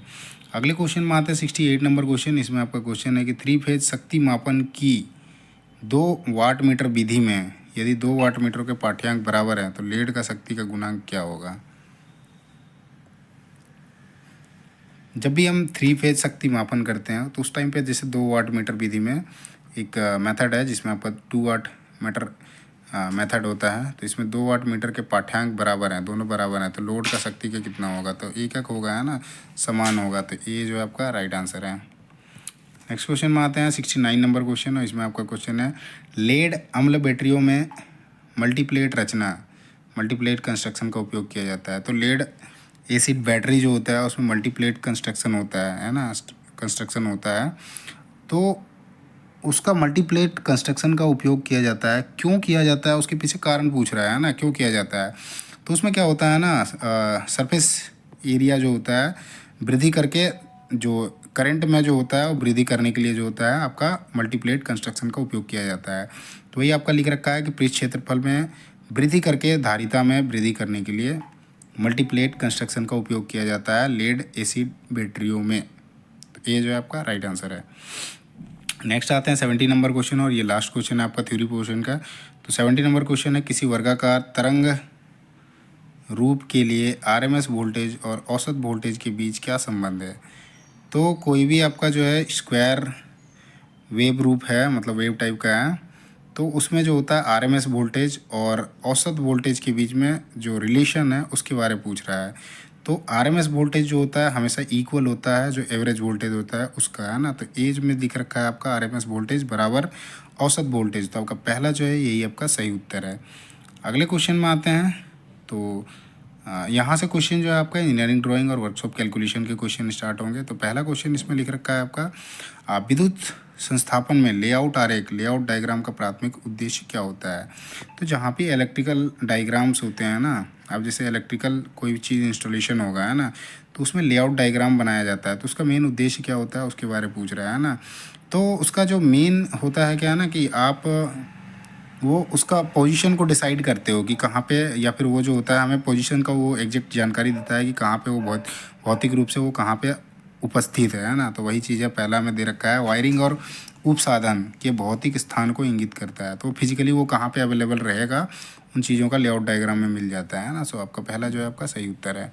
अगले क्वेश्चन में आते हैं। सेकंड क्वेश्चन है इसमें आपका APFC पैनल में। APFC बेसिकली आपका होता है ऑटोमेटिक पावर फैक्टर कनेक्शन, है ना। तो ये पैनल है, तो इस पैनल में रिले कार्ड का प्राथमिक कार्य का होता है। तो APFC जो होता है पैनल, उसमें आपका रिले कार्ड लगा होता है। तो उसका प्राइमरी वर्क पूछ रखा है। तो वो जो होता है ना आपका APFC जो नियंत्रक और समकृतों के बीच जो है विलगन प्रदान करने और संधारित्र बैंकों को स्विच करने का काम करता है आपका रिले कार्ड। तो आपका डी जो है राइट आंसर है। और नेक्स्ट क्वेश्चन में आता है थर्ड नंबर क्वेश्चन। इसमें आपका क्वेश्चन है, निम्नलिखित में से किसका उपयोग विद्युत रोधी के रूप में किया जाता है। तो मैं बेसिकली आपका इंसुलेशन या फिर जो रेजिस्टेंस वाला चीज़ हो जाएगा, मतलब उसको रोकने का काम करता है, विद्युत को रोकने का काम करता है। कॉपर जो होता है कंडक्टर होता है, स्टील भी आपका इलेक्ट्रिकल को पास करता है, एल्यूमिनियम भी करता है, रबड़ जो है ये आपका इंसुलेशन में इस्तेमाल किया जाता है। तो बी जो आपका राइट आंसर है। अगले क्वेश्चन में आते हैं 4 नंबर क्वेश्चन। इसमें आपका क्वेश्चन है, एक वृत्त के अंदर जी और उसके साथ और माइनस चिन्हों का विद्युत प्रतीक किसको इंगित करता है। एक सर्कल के अंदर जी है ना, ये जी लगा दिया, एक प्लस है और एक माइनस है, तो ये आपका जनरेटर को दिखाता है ना। तो ये आपका जनित्र हो जाएगा। बी जो आपका सही उत्तर है, ये आपका जनरेटर को दिखाता है ऐसे। 5 नंबर क्वेश्चन में आते हैं। इसमें आपका क्वेश्चन है 78 डिग्री को रेडियन में परिवर्तन करने बोल रहा है ना। तो 78/180, तो ये हो जाएगा 13 छक्का 78 और ये हो जाएगा 30 छक्का 80। तो 13 पाई होता है एक्चुअली रेडियन, है ना। तो 13/30 ये आपका सी में लिख रखा है। तो सी जो आपका राइट आंसर है। नेक्स्ट क्वेश्चन में आते हैं 6 नंबर। इसमें आपका क्वेश्चन है, किसी परिपथ में MCB लघु परिपथ विच्छेदक का कार्य क्या होता है। MCB का कार्य पूछ रहा है। तो ओवरलोड पे या फिर शॉर्ट सर्किट से जो है ओवरलोड होने के कारण शॉर्ट सर्किट से होने को बचाता है वो आपका। ये क्वेश्चन तीसरी बार रिपीट हो रहा है, मतलब थोड़ा सा इधर उधर क्वेश्चन घुमा रहा है, बाकी वही आ रहा है। परिपथ को ओवरलोड या शॉर्ट सर्किट से सुरक्षा करता है। तो सी जो आपका राइट आंसर है। अगले क्वेश्चन में आते हैं। तो आपका 7 नंबर क्वेश्चन है। इसमें आपका sin 60/cos 30 का मान कितना होगा। तो sin 60 जो होता है आपका √3/2 होता है। cos 30 जो होता है ये भी आपका √3/2 होता है। तो 2 से 2 कट जाएगा, 3 से √3 कट जाएगा, तो बचेगा क्या, 1 बचेगा, है ना। तीसरा जो है आपका सही उत्तर है। 8वें नंबर क्वेश्चन देखते हैं। इसमें आपका क्वेश्चन है, 1 मीटर पर सेकंड स्क्वायर का त्वरण किसके बराबर होता है।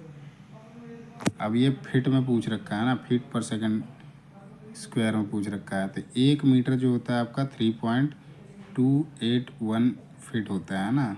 तो यही आपका सेकंड का सेकंड ही है, खाली इसको मीटर को फिट में चेंज किया है। तो आपका डी जो है आपका राइट आंसर हो जाएगा। और नेक्स्ट क्वेश्चन में आते हैं 9 नंबर क्वेश्चन। इसमें आपका क्वेश्चन है किसी धातु के लिए तनन द्वारा तार में परिवर्तित होने की क्षमता को कहते हैं, क्या कहते हैं? तो किसी धातु के लिए, किसी मेटल के लिए पूछ रहा है कि तनन द्वारा तार में परिवर्तन, मतलब जैसे देखो आपका एक डक्टिलिटी का कह रहा है ना, डक्टिलिटी के कारण जो होता है उसको तार परिवर्तित कर सकते हैं। वही पूछ रखा है डायरेक्टली क्षमता को क्या बोलते हैं, तो डक्टिलिटी बोलते हैं ना। सो हिंदी में उसको तन्यता बोलते हैं। तो आपका डी जो है आपका राइट आंसर है। आघात वर्धनीयता जो होता है ये आपका सीट बनाने का होता है ना। कठोरता जो होता है आपका अब्रेशन होता है, और कटिंग एबिलिटी उसमें ऐड करी जाती है। ये शायद टफनेस है ना, क्लियर नहीं हो रहा है। चर्मलता, ये आपका बी वाला जो है इससे सीट बनाया जाता है। इस प्रॉपर्टी के कारण उस किसी भी मेटल को आप सीट में परिवर्तित कर सकते हो। 10 नंबर क्वेश्चन आते हैं। इसमें आपका क्वेश्चन है which block in the function generator converts at triangular wave form into a sine wave form. तो इसमें ब्लॉक के बारे में पूछा है कि जो जनरेटर होता है, जनरेटर कन्वर्ट करता है ट्रायंगुलर वेव फॉर्म से लेकर साइन वेव फॉर्म में, है ना। तो किस में होता है आपका रेजिस्टेंस डायोड शेपिंग सर्किट जो होता है उसमें आपका इस तरह का फंक्शन पाया जाता है। तो सॉरी, ओके, तो ये जो आपका राइट आंसर हो जाएगा रेजिस्टेंस डायोड शेपिंग सर्किट। अगले उसमें आपका इस तरह का होता है कि ट्रायंगुलर जो है जनरेटर जो होता है, जनरेटर कन्वर्ट करता है ट्रायंगुलर वेव फॉर्म को साइन वेव फॉर्म में, है ना। 11 नंबर क्वेश्चन में आते हैं। इसमें आपका HCF पूछ रखा है संख्या 24, 72 और 100 का महत्तम समापवर्तक ज्ञात कीजिए। तो HCF होता है जो आपका हाईएस्ट कॉमन फैक्टर होता है, जो तीनों को जो है 24, 72 और 100 तीनों से जाएगा जो सबसे ज़्यादा, तो वो आपका 4 से ज़्यादा देते हैं, तो ये आपका 6, ये आपका चला जाएगा 20, 19, 18 और ये जाएगा आपका 25। फिर उसके बाद अगला तीनों नहीं जा रहे हैं, तो 4 जो है ये आपका हाईएस्ट कॉमन फैक्टर है ना। सी जो है आपका राइट आंसर है। अगले क्वेश्चन में आते हैं 12 नंबर क्वेश्चन। इसमें आपका 60 रेडियन का मान पूछ रखा है। तो 60 रेडियन जो होता है 60/180 करोगे, है ना, तो π/3 हो जाएगा। सो 1/3 हो रहा है, तो पाई इज इक्वल्स टू जो होता है 180 होता है ना, तो ऐसे करके निकाला जाता है, तो π/3 हो जाएगा। तो सी जो है आपका राइट आंसर है। अगले क्वेश्चन बात है 13 नंबर क्वेश्चन। इसमें आपका क्वेश्चन है एक खाँच युक्त पोर्सलेन प्लेट में नाइक्रोम तार कुंडली रूप में है, यह किस प्रकार का हीटर है? हीटर के बारे में पूछ रखा है ना। एक जो खाँचा युक्त पोर्सलेन प्लेट है उसमें नाइक्रोम जो है उसमें कॉयल बनाया हुआ है, तो ये किस प्रकार का हीटर है उसके बारे में पूछ रहा है। तो हीटर जो है आपका एक्सपोज एलिमेंट टाइप हीटर है ना। सी जो है आपका राइट आंसर है, जिसमें इस तरह का नाइक्रोम का जो तार होता है पोर्सलेन प्लेट में कुंडली रूप में, मतलब कॉयल बना के उसमें लगा रहता है। सी जो है आपका राइट आंसर है। अगले क्वेश्चन में आता है 14 नंबर क्वेश्चन। इसमें आपका क्वेश्चन है यदि किसी फेज में धारा 6 एम्पियर से अधिक हो जाए तो क्या होगा? तो किसी भी फेज में देखो आपका 6 एम्पियर से ज़्यादा यदि करंट हो जाता है तो उस केस में क्या होता है ना, MCB जो होता है वो ट्रिप हो जाता है, और जो कंडक्टर जुड़ा हुआ होता है उसको जो कॉन्टैक्ट वायर होता है उसको अलग कर देता है, तो ये आपका परिपथ जो है आपका वियोजित हो जाएगा। तो ये जो आपका राइट आंसर है। अगले क्वेश्चन में आते हैं 15 नंबर क्वेश्चन। इसमें आपका क्वेश्चन है कि इलेक्ट्रिकल ड्राइंग में एक सिंगल सेल मतलब बैटरी का प्रतीक किस प्रकार दर्शाया जाता है? तो सिंगल सेल को जो होता है 2 समांतर लाइन और रेखाएं होती है ना, जिसमें एक दूसरी से लंबी होती है, इस तरह का होता है जब आपका सिंगल सेल को दिखाता है। बी जो आपका राइट आंसर है। अगले क्वेश्चन में आते हैं 16 नंबर क्वेश्चन। इसमें आपका क्वेश्चन है अर्थिंग के दौरान भू इलेक्ट्रोड किन स्थानों पर उपलब्ध कराए जाने चाहिए? तो देखो आपका भू अर्थिंग के बारे में पूछ रहा है, भू संपर्कन। जो अर्थिंग के दौरान जो होता है भू इलेक्ट्रोड किन स्थानों पर उपलब्ध कराए जाने चाहिए? तो वो जो होता है जहाँ पे जनरेटिंग केंद्र है या फिर उपकेंद्र है या उपभोक्ता परिसर है, वहाँ पे जो होता है जो अर्थिंग है भू इलेक्ट्रोड है वहाँ पे पहुँचाए जाने चाहिए ना, उपलब्ध कराया जाना चाहिए। सी जो आपका राइट आंसर है, जनरेटिंग केंद्र और उपकेंद्रों और उपभोक्ता परिसरों पर। नेक्स्ट क्वेश्चन में आते हैं 17 नंबर क्वेश्चन। इसमें आपका क्वेश्चन है एक संतुलित 3 फेज लैंप लोड में न्यूट्रल धारा क्या होगा। तो आपका 3 फेज लैंप लोड जो होता है, जो आपका ये संतुलित बिल्कुल होता है, उसमें आपका न्यूट्रल करंट पूछ रहा है कितना होता है, तो उसमें 0 होता है ना, 0। ये जो है आपका सही उत्तर है। अगले क्वेश्चन में आते हैं 18 नंबर। इसमें आपका क्वेश्चन है निम्नलिखित में से कौन से मात्रक CGS पद्धति के हैं। CGS के बारे में पूछ रहा है, तो आपका देखो 4 पद्धतियाँ होती है। CGS होता है, FPS होता है, MKS होता है और आपका SI होता है। CGS के बारे में पूछा है, तो CGS में जो होता है आपका सेंटीमीटर ग्राम सेकंड होता है ना,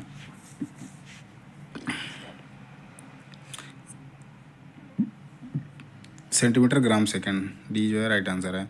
अगले क्वेश्चन में आते हैं 19 नंबर। इसमें आपका क्वेश्चन है निम्नलिखित में से कौन सी एक लौह धातु है। इसमें पूछा है कि कौन सा जो है आपका लौह धातु है। तांबा जो है ये आपका नॉन फेरस है, एल्यूमिनियम भी, पीतल भी, ये तीनों नॉन फेरस है। ढलवा लोहा जो है इसमें आपका आयरन का मात्रा पाया जाता है, तो ये आपका फेरस मेटल है। ये आपका फेरस मेटल कौन सा है उसके बारे में पूछ रखा है ना, डी जो है आपका सही उत्तर है। लौह धातु आपका ढलवा लोहा होता है। 20 नंबर क्वेश्चन में आते हैं। इसमें आपका क्वेश्चन है विद्युत लेआउट आरेख में MCV का पूर्ण रूप क्या है। देखो ऊपर भी ये क्वेश्चन रिपीटेड था है ना, क्वेश्चन था दूसरे तरीके से क्वेश्चन पूछा था, लेकिन MCV से रिलेटेड आपके 4 क्वेश्चन इसमें पूछे गए हैं। तो MCV जो होता है मिनिएचर सर्किट ब्रेकर होता है। बी जो है आपका राइट आंसर है। अगले क्वेश्चन में आते हैं 21 नंबर क्वेश्चन। इसमें आपका क्वेश्चन है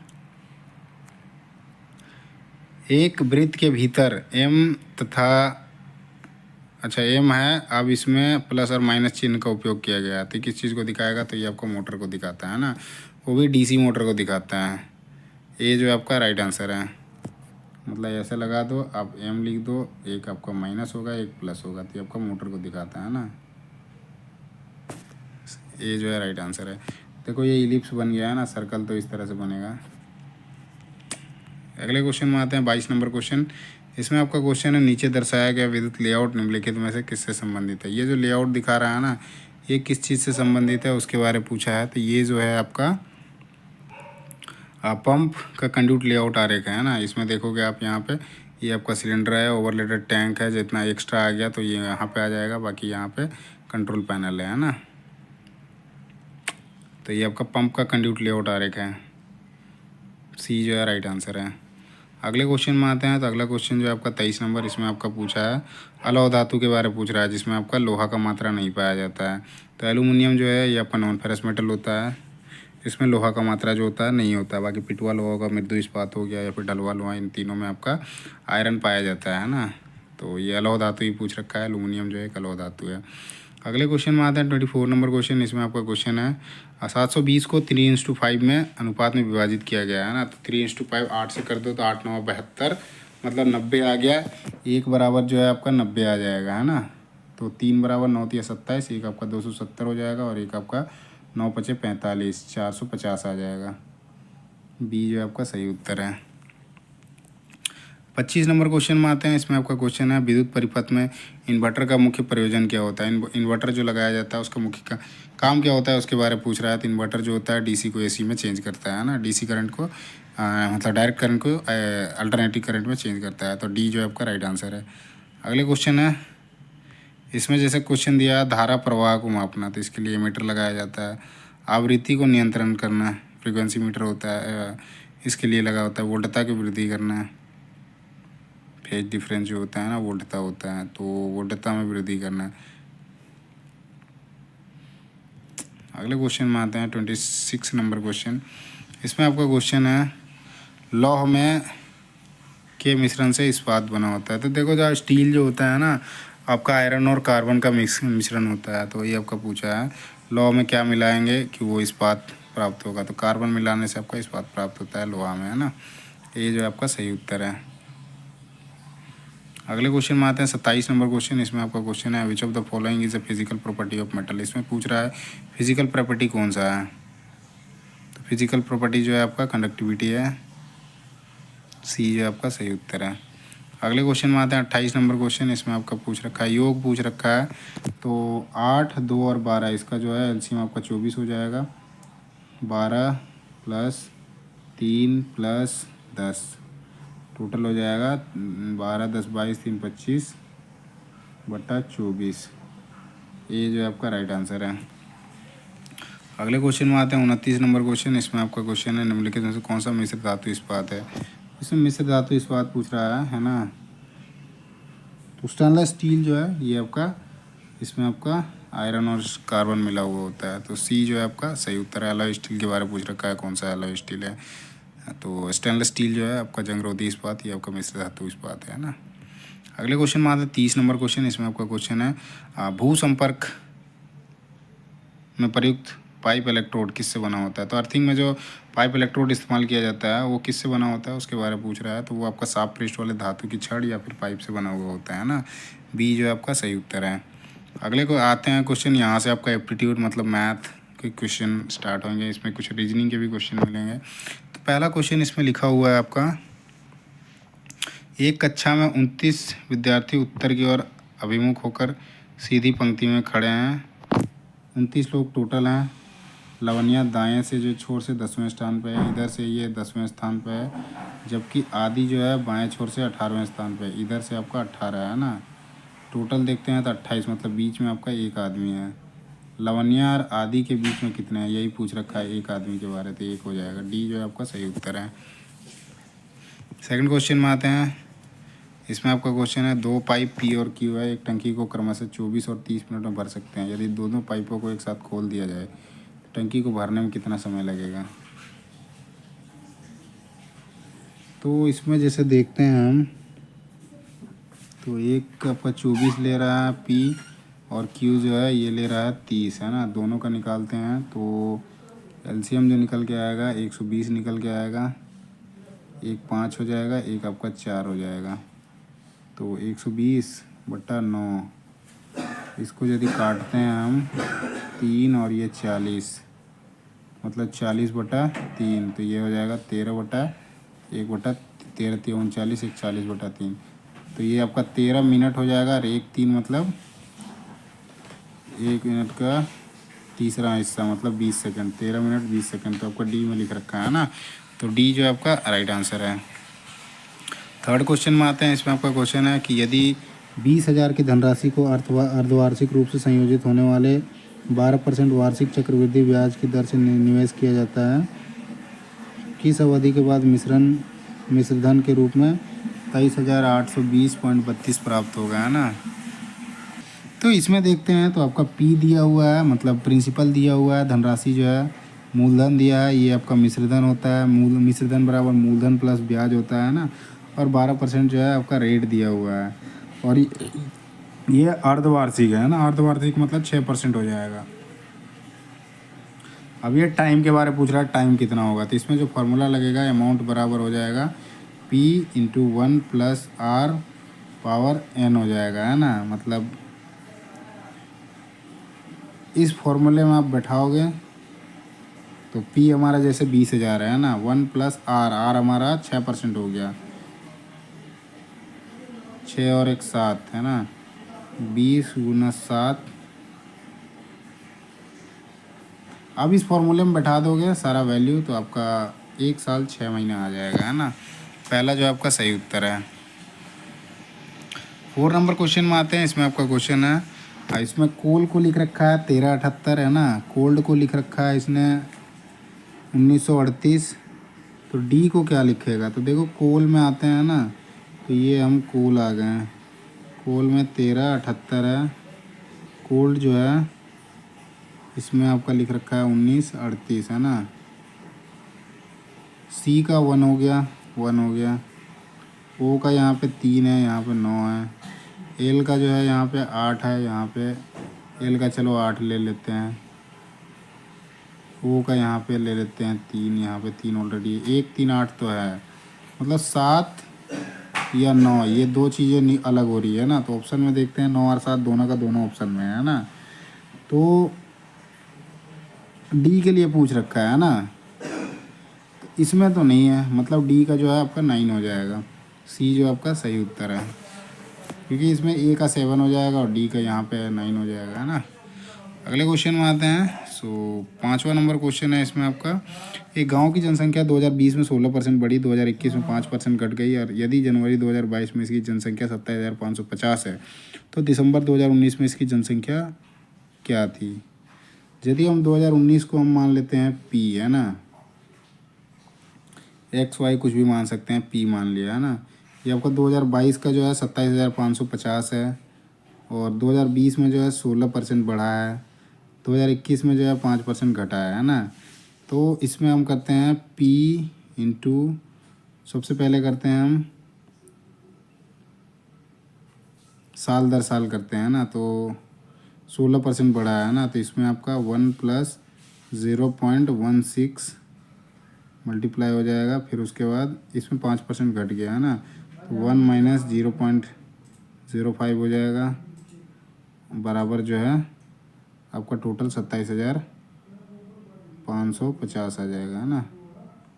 अब इसको सॉल्व करोगे तो आपका आंसर जो है 25,000 आ जाएगा। चलो थोड़ा सा कर देते हैं, ये जैसे जुड़ जाएगा तो p इंटू 1.16 हो जाएगा, ये आपका 0.95 हो जाएगा, बराबर 27,550 है ना। ये आप जब गुना करोगे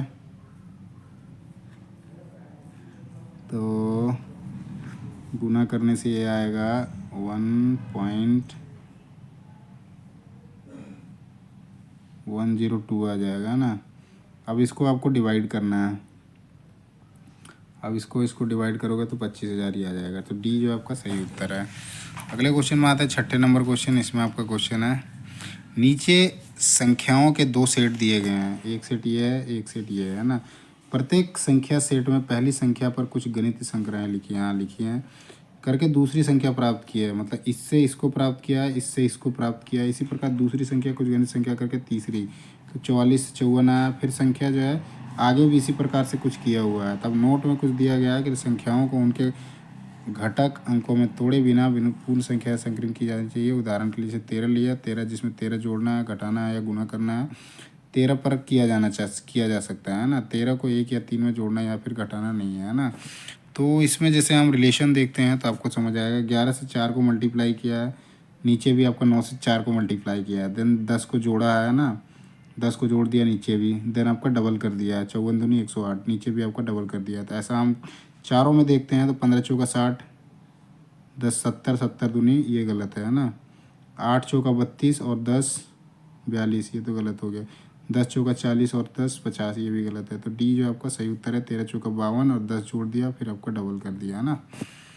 अगले क्वेश्चन में आते हैं 7 नंबर क्वेश्चन। इसमें आपका क्वेश्चन है कि 3k² माइनस 5 का वन न्यूनतम मान ज्ञात कीजिए, जिसके अनुसार 5 अंक की संख्या है, जैसे आपको 576k1 3 से विभाज्य हो, ये 3 से विभाजित होना चाहिए। हम 7 को बैठाते हैं यहाँ पे है ना सीधा, बाकी माइनस प्लस तो नहीं करते हैं। 7 को जैसे बैठाते हैं तो ये आपका हो जाएगा 49 तिया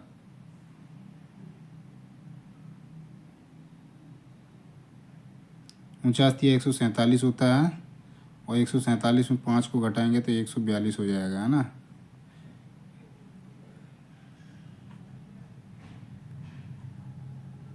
जिसके अनुसार 5 अंक की संख्या इससे विभाजित हो जाए, 5 7 6 7 1, यदि इसको मैं 3 से करता हूँ तो 19 2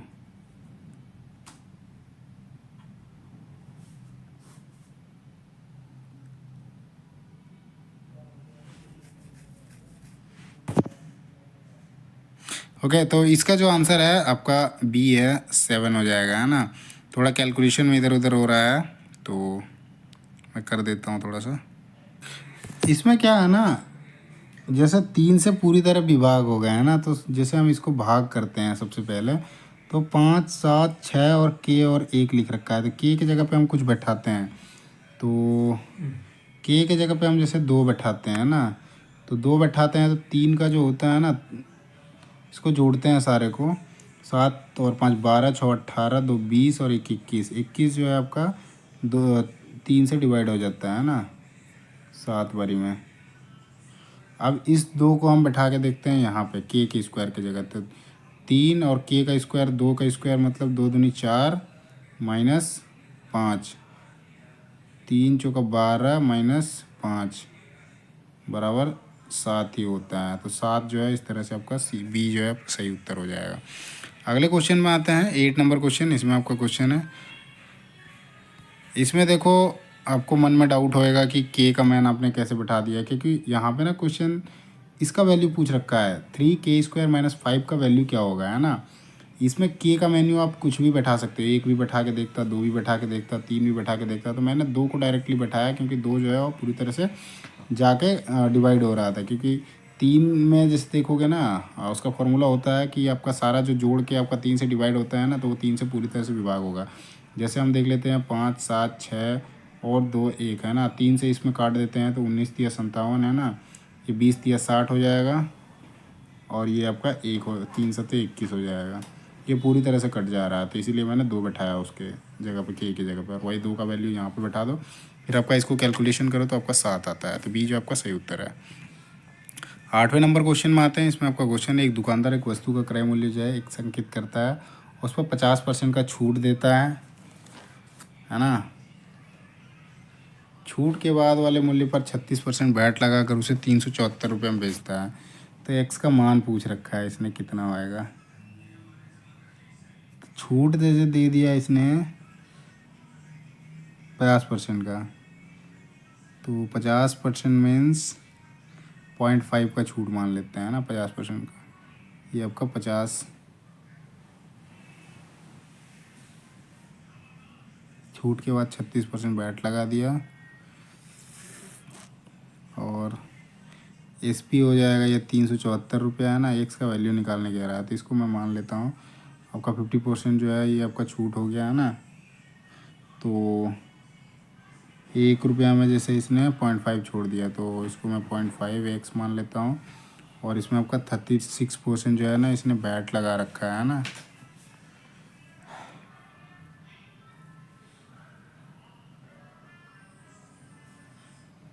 मैं यदि सीधा निकालता हूँ इसको, 0.5 प्लस 0.5, ये 0.36 हो जाएगा, 36। और इसको यदि बराबर करता हूँ 374 के, है ना। इसमें एक्स लिख देता हूँ।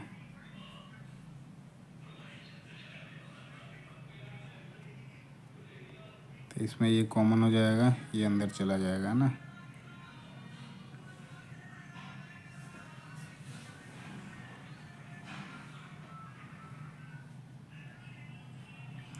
तो ये आपका आ जाएगा 0.5 को एक बाहर रख देता हूँ एक्स को, और 0.5 जो है अंदर जाएगा 0.5। अच्छा, जोड़ना है इसमें ना, थोड़ा सा ये लंबा जा रहा है। सो आप उसको ऐसे ही निकाल सकते हो। लास्ट में आप फाइनली वैल्यू जब निकालोगे ना, तो इसका वैल्यू और इसका वैल्यू जो है ना, छूट का वैल्यू और वैट का वैल्यू लगा के इसमें आप टोटल डिवाइड करोगे तब का 550 के करीब 550 ही आता है। तो सी जो आपका सही उत्तर है। और नेक्स्ट क्वेश्चन में आते हैं, 9 नंबर क्वेश्चन। इसमें आपका क्वेश्चन है, 14 सेंटीमीटर त्रिज्या और 24 सेंटीमीटर ऊंचाई वाले एक ठोस शंकु को पिघलाकर 7 सेंटीमीटर त्रिज्या वाले एक ठोस बेलन में ढाला जाता है। बेलन की ऊंचाई क्या होगी। बेलन का ऊंचाई निकालना है। तो हम शंकु का आयतन जो होता है ये आपको 1/3 πr² h होता है। इसको पिघला कर, इसी शंकु को पिघला कर 7 सेंटीमीटर वाला इसमें बेलन बनाया जाता है। तो बराबर कर देते हैं, इसका आपका वॉल्यूम होता है πr² h होता है ना। वैल्यू बैठाते हैं तो पाई से पाई काट देते हैं, हाँ। इसको h1 और h2 मान लेते हैं, इसको r2, इसको r1 मान लेते हैं ना। इसका वैल्यू लगाते हैं 1/3, r का इसमें 14 है, h जो है आपका 24 है, और इधर जो है r2 जो है 7 है, और h का पता नहीं है ना। तो ये हमारा 3 8 24, 7 दूनी 14, 16 हो जाएगा। 16, कुछ गलती हो गया क्या इसमें।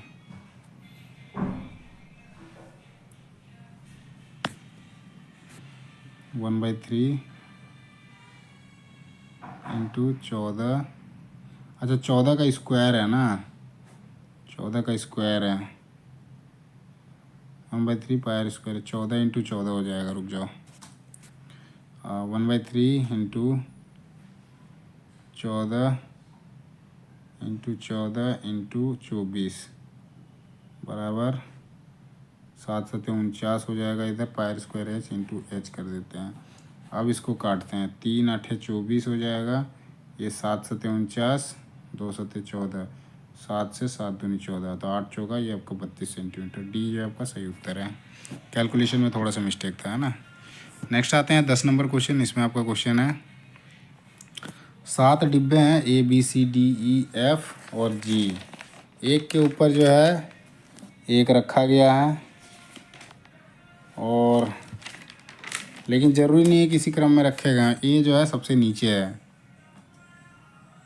ना। ए जो है सबसे नीचे है, तो ए को सबसे नीचे लेकर रख लेते हैं। अब ए और डी के बीच में जो है 2 डिब्बे हैं, है ना। सो ए मैं यहाँ रखता हूँ, ये 2 डिब्बे हैं यहाँ पे। डी और ई के बीच में 2 डिब्बे रखे गए हैं, तो डी और ई के बीच में, मतलब डी यहाँ पे है और ई के बीच में 2 डिब्बे रखे गए हैं। अब यहाँ पे कह रहा है कि बी और एफ के बीच ठीक 3 डिब्बे रखे गए हैं, तो बी मतलब बी को यहाँ बैठा देता हूँ और उसके बीच में 3 है, तो 1 2 और 3, ये मतलब यहाँ पे होगा आपका एफ। अब सी और बी को नीचे रखा गया है, सी को जो है बी के ठीक नीचे रखा गया है ना।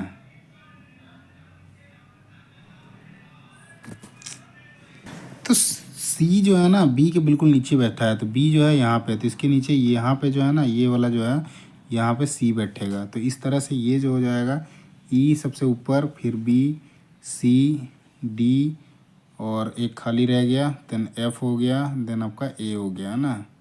तो यहाँ पे जो बैठेगा एक बंदा, कौन बैठेगा, जी बैठेगा। फिर ये अब क्या पूछा है इसमें, तीसरे नीचे से तीसरे डब्बे में कौन है।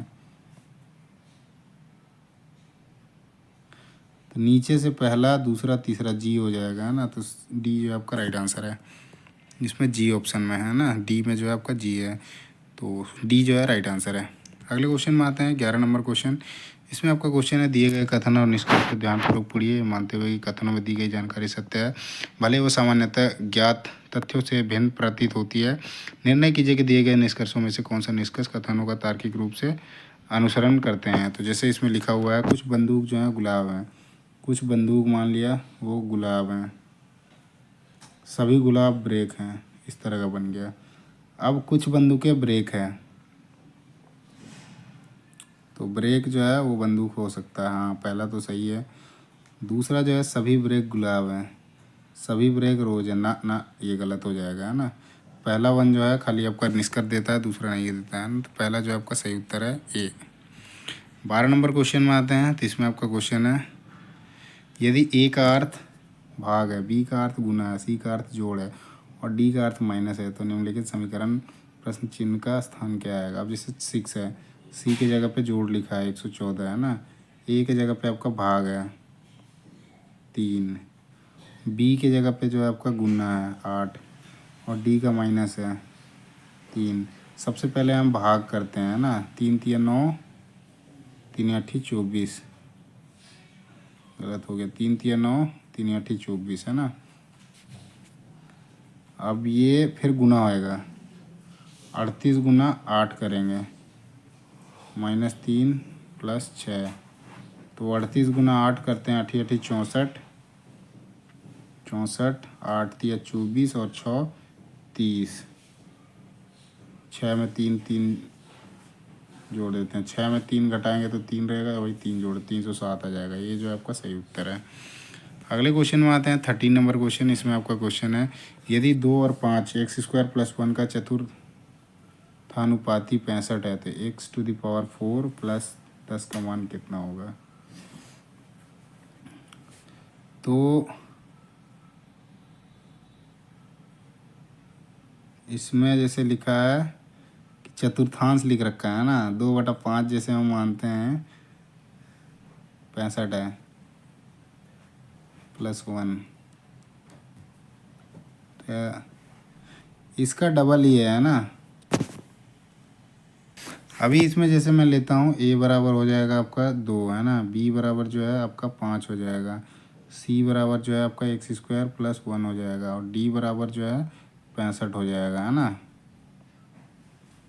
तो इसको चतुर्थांश पूछ रखा है, मतलब 2/5 बराबर x² प्लस 1/65 है ना। इसको निकालते हैं तो ये आपका आ जाएगा 130। ये वाले को कैलकुलेट करते हैं ना, 2/5 बराबर x² प्लस 165। ये आपका 130 बराबर 5x² प्लस 1 हो जाएगा है ना। एक आपका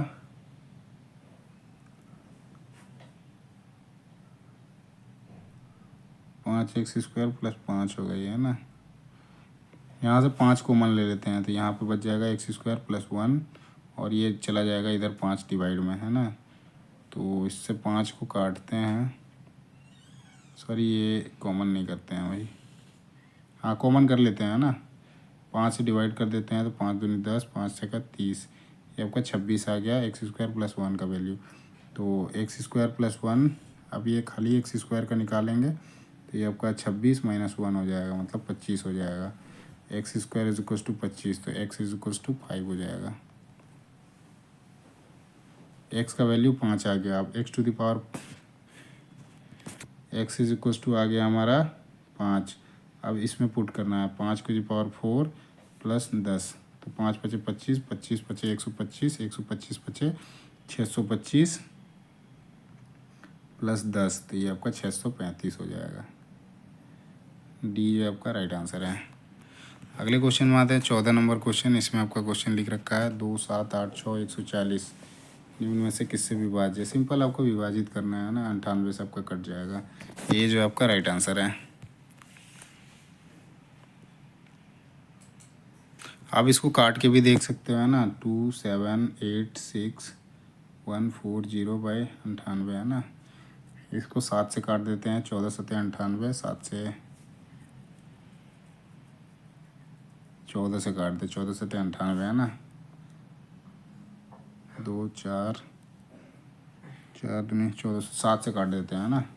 7 या 21, 6 रह गया, 7 9 63, 5 रह गया 56, 7 8 56, ये पूरा गया, 7 दूनी 14 है ना। 14 से अब इसको पूरा काट देते हैं, 14 दूनी 28, इसमें रह गया 11, तो 118 हो गया। 14 सत्ते 72 से 6 रह गया, फिर 2 है ना, थोड़ा मिस्टेक हो रहा है, ये आपका कट जाएगा। इसमें टोटल करोगे तो थोड़ा सा देख लेता हूँ एक बारी, कुछ मिस्टेक तो नहीं हो रहा है ना। अच्छा इसमें थोड़ा सा मिस्टेक किया है ना, ये जो है ना 7 नहीं होगा 14, क्योंकि 118 7 से करेंगे तो 98 आता है। 14 8 172 से हो जाएगा, 112 6 बच जाएगा, 6 उसके बाद 2 आ जाएगा है ना, 62 हो जाएगा। तो आपका 14 चौका 56, उसके बाद आपका बच जाएगा 4 2, 14 तिया 42, 28,430 से पूरी तरह विभाजित हो जाएगा ना। ये जो आपका राइट आंसर है 98 ही सही होता है। 15 नंबर क्वेश्चन में आते हैं। इसमें आपका क्वेश्चन है मोहित अपनी कक्षा में ऊपर से 24वें स्थान में है, इधर से आपका 24 है और नीचे से जो है 36 है ना। कक्षा में कितने टोटल हैं, दोनों को जोड़ो 60 हो जाएगा, -1 कर दो क्योंकि एक जो है उभयनिष्ठ है ना, 59 हो जाएगा। बी जो आपका सही उत्तर है। 16 नंबर क्वेश्चन देखते हैं। इसमें आपका क्वेश्चन है एक व्यक्ति 8.4% की साधारण ब्याज की दर पर n माह के लिए 8,000 उधार लिए, यदि ब्याज 3584 है तो n का मान ज्ञात करें है ना। टाइम पूछ रखा है कितना टाइम लगेगा, तो इसका फॉर्मूला सिंपल इंटरेस्ट से निकालते हैं। तो इसमें सिंपल इंटरेस्ट का जो फॉर्मूला होता है हमारा PRT/100 होता है ना। तो इसमें ब्याज दे रखा है 3584 बराबर P हमारा है 8,000, रेट जो है 8.4% है और टाइम जो हमारा पता नहीं है ना, n मान लेते हैं इसको। तो ये जो गया पूरा, अब ये 8 से काट देते हैं इसको भी एक बारी, 8 चौका 32, 3 बच गया 38, 8 चौका 32, 6 8 8 64। अब इसको काट देते हैं 84 से, 84 से हैं,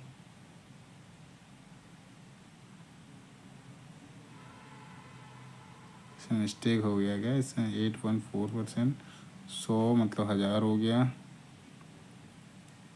3584, ठीक है। 84 से काट देते हैं इसको, तो ये हमारा आएगा 12×7=84।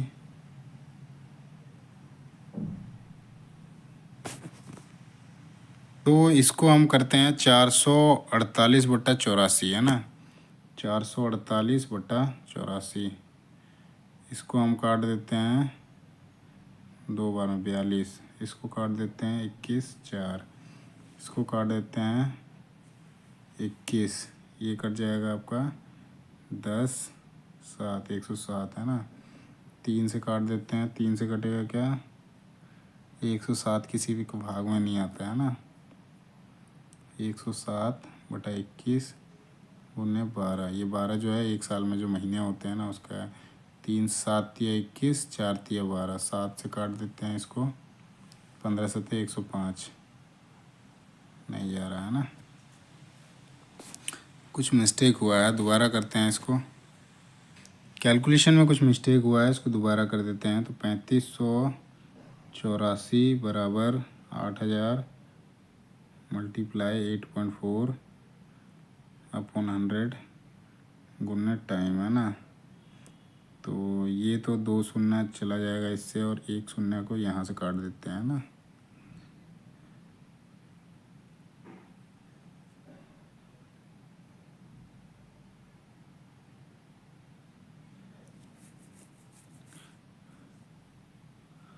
अब इसको काट लेते हैं, इसको काट देते हैं, तो ये 8×4=32, 3 8×4=32, 88/64/84, है ना। 8×5=400, तो ये आपका 5.33 आएगा। तो 5.33 को हम लिख सकते हैं 16/3, चेंज करोगे तो जैसे 0.33 है ना, तो ये आपका बट्टे में कर दो, इतने में आ गया, तो 5.33 आ गया। इसको 16/3 कर देते हैं। अब इसको जो है ना 12 महीने का निकाल देते हैं, क्योंकि 1 साल का ये वैल्यू आया। अब 1 साल को महीने में चेंज करना है, क्योंकि इस आंसर जो दिया है महीने में दिया है। ये 3×4=12, 16 जो है 64 महीने हो जाएंगे ना। डी ये आपका सही उत्तर है। अगला आते हैं 17 नंबर क्वेश्चन। इसमें आपका क्वेश्चन है 7 व्यक्ति ABCDEF और जी एक सीधी पंक्ति में उत्तर दिशा की ओर मुख करके बैठे हैं। इसमें पूछ रहा है सी के बाईं ओर कोई नहीं बैठा है, मतलब सी जो है यहाँ पे बैठा है। बी ई के ठीक दाईं ओर है, तो अच्छा सी बाईं ओर हो गया। जी और सी के बीच केवल 3 व्यक्ति बैठे हैं, मतलब 1 2 3, उसके बाद जो है आपका जी आएगा, तो यहाँ पे जी आ गया। सी और ए दोनों का निकटतम पड़ोसी एफ है। सी और ए का निकटतम पड़ोसी मतलब एफ यहाँ पे हो जाएगा, ए यहाँ पे हो जाएगा ना। उसके बाद बी ई के ठीक दाईं ओर बैठा है, तो बी जो है ई के ठीक दाईं ओर बैठा है, तो यहाँ पे ई को रखते हैं, इसके ठीक दाईं ओर बी को बैठा दिया। डी जो है दाईं ओर से तीसरे स्थान पे, यहाँ पे है डी, है ना। अच्छा, डी के दाईं ओर तीसरे स्थान पे कौन बैठा है, तो टोटल 7, 3 3 6 1 7 लोग थे, तो 7 लोग तो यहाँ पे हो गए टोटल, है ना। अच्छा, अब इस इधर से दाएं में पूछ रहा है दाएं स्थान पे कौन होगा। इसके दाएं स्थान में डी के ठीक तीसरे दाएं स्थान में आपका बी है ना। ये तो पहला हो गया, दूसरा हो गया, ये तीसरा हो गया।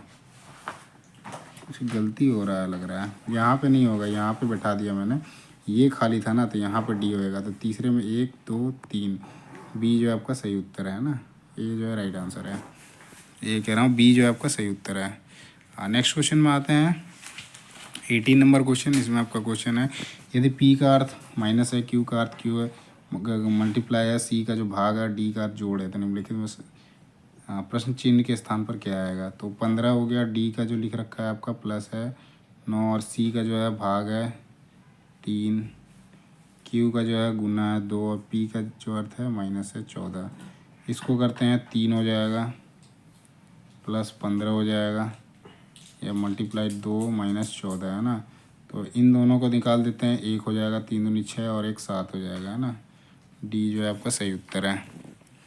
19 नंबर क्वेश्चन आते हैं। इसमें आपका प्लस और माइनस को परस्पर बदला गया है और गुना भागा को परस्पर बदला जाए तो निम्नलिखित में से समीकरण में से क्या आएगा। तो देखो गुना और भागा को बदलना है ना।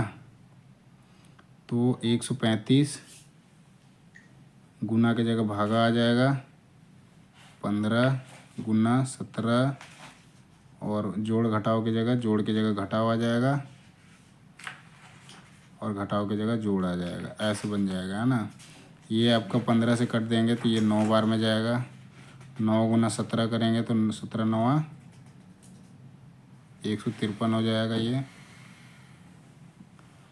और इधर माइनस प्लस है तो ये -3 हो जाएगा है ना। तो 150 आ जाएगा। तो डी जो आपका सही उत्तर है। ये अगले क्वेश्चन में आते हैं, 20 नंबर क्वेश्चन, और ये जो है लास्ट क्वेश्चन है ना। इसमें से पूछा है निम्नलिखित में से सबसे बड़ी अनुपात का चयन कीजिए। अनुपात के बारे में पूछ रहा है तो सबको भाग देना पड़ेगा है ना, तब जाके आपका एक्यूरेट वैल्यू पता चलेगा कि कौन सबसे बड़ा है इसमें से।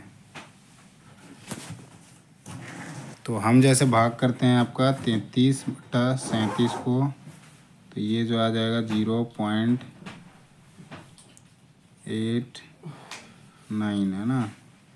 दूसरे में आते हैं 41/43 का, ये आ जाएगा 0.95।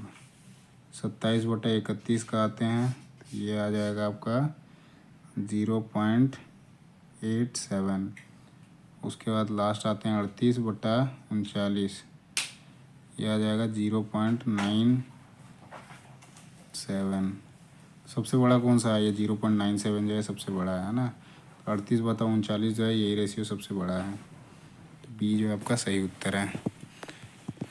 तो बाकी सारा क्वेश्चन हमने देख लिया इलेक्ट्रिशियन का है ना।